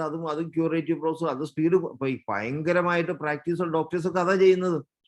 ഈ 10ഉം 100ഉം 400ഉം പേഷ്യൻസിനെ നോക്കുന്ന ഡോക്ടേഴ്സ് ഉണ്ട് ഒരു ദിവസം. അവരതാ ചെയ്യുന്നത്. ഞാൻ സ്റ്റഡി ചെയ്തിട്ടുണ്ട് അത് അവരുടെ അടുത്ത്. പിന്നെ അതുപോലെ തന്നെ യോഗയുടെ കാര്യത്തിൽ അത് പോസിബിൾ ആണ്. യോഗയിൽ ചെയ്യുന്നത്, ഇപ്പൊ സ്പിരിച്വൽ ഹീലിംഗിൽ ചെയ്യുന്നത്, ഇപ്പൊ ഈ പ്രാർത്ഥനാ കേന്ദ്രങ്ങളിൽ അസുഖം മാറുന്നുണ്ടെന്നുള്ള എനിക്ക് അറിയേണ്ടത്, അപ്പം ഈ പറയുന്ന പ്രാണൻ, അതായത് പ്രകൃതിയിൽ നിറഞ്ഞു നിൽക്കുന്ന പ്രാണശക്തിയെ നമ്മുടെ ജീവശക്തിയുമായിട്ട് സംയോജിപ്പിച്ചിട്ട് നമ്മുടെ ജീവശക്തിയെ ഉത്തേജിപ്പിക്കുന്ന ഒരു പ്രക്രിയ ആണ് യോഗയിലൂടെ അല്ല ധ്യാനത്തിലൂടെ ഒക്കെ നടക്കുന്നത് എന്ന ഒരു സിദ്ധാന്തം ഉണ്ട്. അത് ശരിവെക്കാനാണോ നമുക്ക് പറ്റുക ഇതിലൂടെ അന്വേഷിക്കുമ്പോൾ? തീർച്ചയായിട്ടും. വളരെ നല്ല ചോദ്യം. അതിലെന്താണ് തെറ്റ്? പിന്നെ മൂന്നാമത് ചോദിച്ച ഇതാണ് ഈ പറഞ്ഞ റിയാക്ഷൻ, അലോപ്പതിക് റിയാക്ടിവിറ്റിയും ഹോമിയോപ്പതി നടത്തുന്ന റിയാക്ടിവിറ്റി ആണോ എന്നുള്ളതാണ്. അല്ല, അലോപ്പതിയിൽ അവര് ഫിസിക്കൽ പ്ലെയിനിൽ മാത്രമല്ലേ ലിമിറ്റ് ചെയ്തിരിക്കുന്നത്. അതാണ് അവരുടെ. അപ്പൊ ഈ മനസ്സുകൊണ്ട് വരുത്തുന്ന വേരിയേഷൻ അവിടെ കറക്ഷനും അതേക്കുറിച്ചുള്ള പഠനങ്ങളൊന്നും നടത്തുന്നില്ല അവരവിടെ. അവരാ മെന്റൽ പ്ലെയിനുമായിട്ട് ബന്ധപ്പെട്ട യാതൊരു സ്റ്റഡീസും നടത്തുന്നില്ല. അതുകൊണ്ട് ആരോഗ്യം എന്താണെന്ന് പൂർണ്ണതയിൽ മനസ്സിലാക്കാൻ അവർക്ക് പറ്റുന്നില്ല. ആ ആരോഗ്യം, അസുഖം ഡെവലപ്പ് ചെയ്യുന്ന, ഇപ്പൊ ക്യാൻസറിന് ചികിത്സിക്കുന്നുണ്ട്. ക്യാൻസർ ചികിത്സ അവര് നടത്തുന്നത് ഈ ക്യാൻസറിന്റെ ബൈ പ്രോഡക്റ്റ് ആയിട്ട് വരുന്ന ട്യൂമറിനെ കരിച്ചു കളയുക എന്ന് പറഞ്ഞ ഏക പ്ലെയിനിൽ ഫോക്കസ് ചെയ്തേക്കുക. ട്യൂമറിനെ 1000 പ്രാവശ്യം കരിച്ചു കളഞ്ഞാലും സർജറി ചെയ്ത് മാറ്റിയാലും വീണ്ടും ട്യൂമർ വരുന്നുണ്ടെന്നുള്ളതാണ് ആ ചികിത്സയെ നിഷ്പ്രഭമാക്കുന്നത്. അതുകൊണ്ടാണ് ക്യാൻസർ ഇന്നും ഭീകരരോഗമായിട്ട് നിൽക്കുന്നതിന്റെ കാരണം. അത് തത്വത്തിലെങ്കിലും, പക്ഷെ ചോദ്യം ഇതാണ്, അടിസ്ഥാനപരമായി ബോഡി പ്ലെയിനിൽ നടത്തുന്ന കെമിക്കൽ റിയാക്ഷന്റെ ഒരു വകഭേദം തന്നെയല്ലേ ഹോമിയോപ്പതിയും ചെയ്യുന്നത് എന്നാ എന്റെ ചോദ്യം. അല്ല, ഹോമിയോപ്പതി അതിന്റെ ഡയറക്റ്റ് ആയിട്ട് അതിന്റെ വൈറ്റൽ ഫോഴ്സിൻ ലെവലിലോട്ട് കടന്നു ചെന്ന് പ്രവർത്തിക്കാൻ സാധിക്കും എന്നുള്ളതാണ് ഒരു പ്ലസ് പോയിന്റ്. ഈ ബയോകെമിക്കൽ റിയാക്ഷനെ അതിന്റെ മുകളിൽ നിന്ന് നിയന്ത്രിക്കുന്നതാണ് വൈറ്റൽ ഫോഴ്സ് എന്ന് പറയുന്നത്. അതിന്റെ സബ് കമ്പോണന്റ് മാത്രമേ കെമിക്കൽ റിയാക്ഷൻ വരുന്നുള്ളൂ. ഇപ്പൊ നമ്മൾ വളരെ ക്രൂഡായിട്ടുള്ള പോയിസൺ കഴിച്ചാൽ നമ്മൾ ചത്തുപോകും. നമ്മുടെ വൈറ്റൽ ഫോഴ്സ് അവിടെ എക്സിസ്റ്റ് ചെയ്യാൻ പറ്റുന്നില്ല. പക്ഷെ നമ്മുടെ മനസ്സ് പ്യൂരിഫൈഡ് ചെയ്ത് നിർത്തി കഴിഞ്ഞിട്ടുണ്ടെങ്കിൽ ഒത്തിരി ലെവലിലുള്ള ഫിസിക്കൽ ഡിസഡ്വാൻറ്റേജസിനെയൊക്കെ നമുക്കൊരു പരിധി വരെ നിയന്ത്രിച്ച് നിർത്താൻ പറ്റും. നമ്മുടെ മനസ്സ് തളർന്നുമ്പോഴാണ് നമ്മൾ മൊത്തത്തിൽ അടിയിൽ പോവുള്ളൂ. ആ മനസ്സിനെ പിടിച്ചു നിൽക്കുന്നവരെ ഒരു പരിധി വരെ നമുക്ക് ഫിസിക്കൽ പ്ലെയിനിൽ നമുക്ക് സസ്റ്റെയിൻ ചെയ്യാൻ പറ്റും. പിന്നെ എക്സ്ട്രീം ന്യൂട്രീഷണൽ ഡെഫിഷ്യൻസി ഒക്കെ വന്നു കഴിഞ്ഞിട്ടുണ്ടെങ്കിൽ ഈ നമ്മുടെ DNA എത്ര പ്യൂരിഫൈഡ് ലെവലിൽ ഇരുന്നാലും ഹെൽത്തി ലെവലിൽ ഇരുന്നാലും അതിന്റെ ആ ഫങ്ഷണൽ പ്ലെയിൻ ഫിസിക്കൽ പ്ലെയിനിലോട്ട് ഇമ്പാർട്ട് ചെയ്യുന്നതിന് mRNA അതുമാതിരിയുള്ള മെസ്സഞ്ചർ RNA ഒക്കെ വഴിയാണ് അത് ചെയ്യുന്നത്. അതിന് ഫിസിക്കൽ ന്യൂട്രിയൻസ് ആവശ്യമുണ്ട്. അതിന് ഡെഫിഷ്യൻസി വരുമ്പോൾ ആ ഒരു കമ്മ്യൂണിക്കേഷൻ പറ്റാണ്ട് വരുമ്പോൾ അത് പിന്നെ ഫങ്ഷൻ ചെയ്യാണ്ടായി it will leave the body. അപ്പൊ അങ്ങനെയാണ് അവിടെ. അപ്പൊ ആ ഫിസിക്കൽ ന്യൂട്രീഷനും ഈക്വലി ഇമ്പോർട്ടന്റ് തന്നെയാണ്, അവിടെ വേണ്ടെന്ന് പറയുന്നില്ല. പക്ഷെ ഇന്ന് ആ ഫിസിക്കൽ പ്ലെയിനിൽ മാത്രമേ ഫോക്കസ് ചെയ്യുന്നുള്ളൂ. മറ്റ് പ്ലെയിനിലെയും ഡൈനാമിക് കമ്പോണൻസിനെ ടോട്ടലി നെഗ്ലക്ട് ചെയ്യുന്നുള്ളതാണ് ഒത്തിരി അസുഖങ്ങൾ പൂർണ്ണതയിൽ മനസ്സിലാക്കാൻ പറ്റാതിരിക്കുന്നതിന്റെയും ചികിത്സിച്ച് ഭേദമാക്കാതിരിക്കുകയും പറ്റുന്നതിന്റെ കാരണം എന്നാണ് പറയുന്നത്. Thank you. ക്ലിയർ ആണ്. Thank you very much. നന്ദി സർ, നന്ദി. കൺക്ലൂഡ് ചെയ്യാൻ തോന്നുന്നു. ഇത് കൺക്ലൂഡ് ചെയ്യുകയല്ല, തൽക്കാലം ഇന്നത്തേക്ക് മാത്രം ഒന്ന് അവസാനിപ്പിക്കുന്നു. കാരണം ഇത് ഒരുപാട് കൂടുതൽ ചർച്ച ചെയ്യേണ്ട വിഷയങ്ങളാണ് നമുക്ക് കിട്ടിയിരിക്കുന്നത്. ഇനിയിപ്പോ സാറ് നമുക്കൊരു സ്പെഷ്യൽ ക്ലാസ് പിന്നെയും തന്ന് നമ്മളെല്ലാം എക്യുപ്പ് ചെയ്യുമെന്ന് കരുതുന്നു. നമുക്കൊക്കെ എല്ലാ സ്ഥലങ്ങളിലും ഇങ്ങനെയുള്ള ചികിത്സാ രീതികൾ നടത്താനായിട്ടുള്ള കഴിവ് നമുക്ക് തരാനായിട്ട് സാർ നമ്മളെ വീണ്ടും ക്ലാസ്സുകളുമായിട്ട് വന്ന് നമ്മളെ എൻട്രി ചെയ്യുമെന്ന് നമ്മൾ കരുതുന്നു. നന്ദി പറയാനായിട്ട് കേരളത്തിലെ ഏറ്റവും പ്രമുഖനായ ക്യാൻസർ സ്പെഷ്യലിസ്റ്റ് കൂടിയായ നമ്മുടെ IFPHന്റെ ട്രഷറർ കൂടിയായ ഡോക്ടർ TP അനിൽകുമാറിനെ ക്ഷണിക്കുന്നു. എന്തായാലും നമുക്ക് വളരെ നല്ലൊരു എന്താ പറയാ, ഈ ഒരു ക്ലാസ് കൊണ്ട് തീരാത്തത്ര അറിവ്. മണി ഏകദേശം 11:15, ഏകദേശം നമ്മള് എന്താ പറയാ 9:30, 10:30, 11:30, 2 മണിക്കൂറിൽ 15 മിനിറ്റ് കുറവ്. അപ്പൊ അതിന്റെ കൂട്ടത്തിൽ ഞാനൊരു ചോദ്യം കൂടെ ചോദിച്ചിട്ട് കുഞ്ചുരാജ് ഡോക്ടർ എന്നെ വളരെ പൊക്കിയൊക്കെ പറഞ്ഞു. ക്യാൻസർ ഞാനും ചികിത്സിക്കുന്നതാണ്. ഒരു ചോദ്യം, അതായത് നമ്മൾ ഇത്രയും ഡൈനാമിക് സയൻസും കാര്യങ്ങളൊക്കെ പറഞ്ഞപ്പോ ഡോക്ടർ ഷാജിയുടെ അതിന്റെ ഉത്തരം കൂടെ കേൾക്കണേ, എന്നിട്ടേ വിടാവൂ സാർ. അതിന്റെ ഉത്തരം കൂടെ കേൾക്കണം. ഷാജി സാർ ചോദ്യത്തിന്റെ ഉത്തരവൊക്കെ അദ്ദേഹം പറയും. ഡോക്ടർക്ക് എത്ര % ഓഫ് റിസൾട്ട് ഉണ്ട് ക്യാൻസർ കേസസ്? എനിക്ക് അധികം വരുന്ന കേസുകൾ എന്ന് വെച്ചിട്ടുണ്ടെങ്കിൽ ആദ്യമൊക്കെ കിട്ടിക്കൊണ്ടിരുന്നത് നമുക്ക് എല്ലാവരും തള്ളിക്കഴിഞ്ഞിട്ട് വിടുന്ന കേസുകളാണ് നമുക്ക് കിട്ടിക്കൊണ്ടിരുന്നത്. പിന്നെ ആയപ്പോഴാണ് നമ്മുടെ രോഗികൾ വന്ന് സുഖമായിട്ടാണ് നമുക്ക് നേരിട്ട് പിന്നെ പുതിയ കേസുകൾ, ഇപ്പൊ എനിക്ക് പുതിയ കേസുകൾ വരുന്നുണ്ട്. അപ്പോ എനിക്ക് അതിൻ്റെ അകത്ത് 1-2 പാളിച്ചകൾ പറ്റി ഞാൻ ഇവിടെ ഒരു ഹൈ ടൈമിൽ പീക്കിൽ നിന്നപ്പോഴാണ് ഇന്ത്യയിലോട്ട് തുടങ്ങിയത്. അവിടെ തുടങ്ങി കഴിഞ്ഞപ്പോൾ ഞാൻ 0 തുടങ്ങേണ്ടി വന്നു. അപ്പൊ അവിടെ അവിടെ ഞാൻ 0 നോൺ പേഴ്സൺ ആയിരുന്നു. എൻ്റെ ജീവിതത്തിന്റെ മെയിൻ ഭാഗം ഞാൻ ഫിലിപ്പീൻസിലാണ് സ്പെൻഡ് ചെയ്തത്. കുറെ വർഷം ഞാൻ ഇന്ത്യയിൽ നിന്നിട്ട് അവിടെ ഫോക്കസ് ചെയ്ത് അവിടെ ഒരു സ്റ്റെപ്പിംഗ് സ്റ്റോൺ ഉണ്ടാക്കി. കാരണം എൻ്റെ ഫർദർ വർക്ക് ഞാൻ മെയിൻ സെന്റർ ഇന്ത്യയിൽ തന്നെ സ്ഥാപിക്കാനാണ് ഇരിക്കുന്നത്. അത് ഇനി വരും കാലത്ത് ഇരിക്കുന്നുണ്ട്. അപ്പോ ഇവിടെ തിരിച്ച് പിന്നെ ഞാൻ അവിടുത്തെ വാടകയ്ക്ക് എടുത്ത് തുടങ്ങിയ സ്ഥലം തീർന്നു കഴിഞ്ഞപ്പോൾ പിന്നെ ഞാൻ ഇങ്ങോട്ട് തിരിച്ചു വന്നു. ഇനി ഇവിടെ ഞാൻ താൽക്കാലികമായിട്ട് നിൽക്കുന്നതാണ് വീണ്ടും. പിന്നെ ഇന്ത്യയിലോട്ട് തന്നെ തിരിച്ചു വരാനാണ് ഇപ്പോഴും എൻ്റെ പരിപാടി. ബാംഗ്ലൂർ അടുത്ത് വീണ്ടും തുടങ്ങണമെന്നാണ് ഉദ്ദേശിക്കുന്നത്. അപ്പൊ ഇവിടെ ഇപ്പൊ തിരിച്ചു വന്നപ്പോൾ കുറെ വർഷങ്ങൾ ഇവിടെ മാറി നിന്നതിന്റെ ഒരു വ്യത്യാസമുണ്ട്. കാരണം ഞാൻ ഇവിടെ ആയിരുന്നെങ്കിലും ഹോമിയോപ്പതി ഇന്ത്യയിലെ പോലെയൊന്നും പോപ്പുലർ അല്ല. ഒരു ക്രൗഡഡ് പേഷ്യൻസ് ഉണ്ടായിരുന്നു ഞാൻ ഇന്ത്യയിലോട്ട് വരുന്ന സമയത്ത്. പക്ഷേ വർഷങ്ങൾക്ക് ശേഷം തിരിച്ചു വന്നപ്പോഴേ ആ ക്രൗഡ് ഇല്ല. പക്ഷേ ക്യാൻസർ പേഷ്യൻസ് എൻ്റെ അടുത്ത് വരുന്നുണ്ട്. അപ്പൊ ആദ്യമായിട്ടുള്ള പേഷ്യൻസ് ഇപ്പൊ എനിക്ക് കിട്ടുന്നുണ്ട്. അങ്ങനെയുള്ള പേഷ്യൻസിന് എനിക്ക് ഓൾമോസ്റ്റ് നല്ല രീതിയിൽ ക്യൂർ കൊടുക്കാൻ പറ്റുന്നുണ്ട്. പിന്നെ നമ്മള് ഈ ഒരു പ്രോസസ്സിലോട്ട് കൊടുക്കുമ്പോഴും നമ്മൾ പറഞ്ഞല്ലോ, ഓരോ വ്യക്തിയും മനസ്സിലാക്കാനും അവരെ ചില ജീവിത സാഹചര്യങ്ങളും അവരത് മനസ്സിലാക്കുന്ന കുടുംബ പശ്ചാത്തലവും എല്ലാം ഉണ്ട്. അതിന്റെ ലിമിറ്റേഷനും ഉണ്ട്. നമുക്ക് ഒരു പെർഫെക്റ്റ് ക്യൂർ പലപ്പോഴും നമ്മൾ പറഞ്ഞ എല്ലാ തലവും മനസ്സിലാക്കിയാലും അവർ അതേ സാഹചര്യത്തിലോട്ട് തന്നെ തിരിച്ചു പോകുന്ന ഒരു അന്തരീക്ഷം ഉള്ളത് കൊണ്ട് ചിലപ്പോ ഒക്കെ അങ്ങനെ പറ്റാണ്ട് വരുന്നുണ്ട് അവർക്ക്.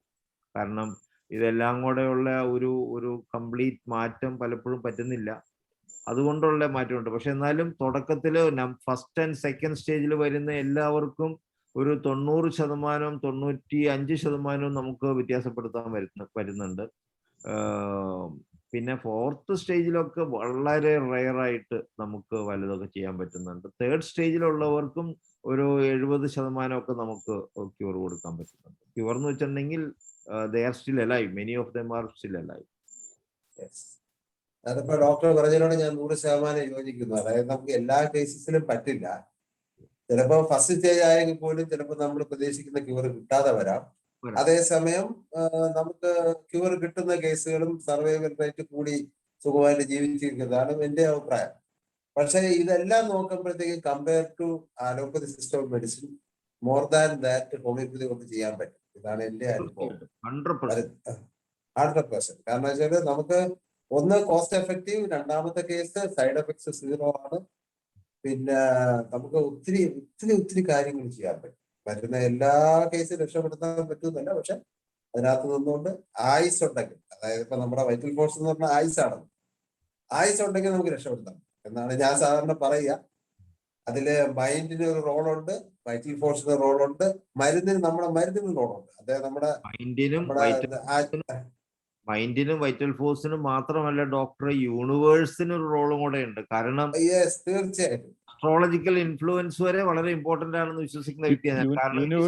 Universal cosmic energy it's A very important portion. അപ്പൊ അതിലേക്കൊരു ശാസ്ത്രീയ പഠനം മറ്റൊരു ഡിപ്പാർട്ട്മെന്റ്. വേറൊരു point, time is A factor.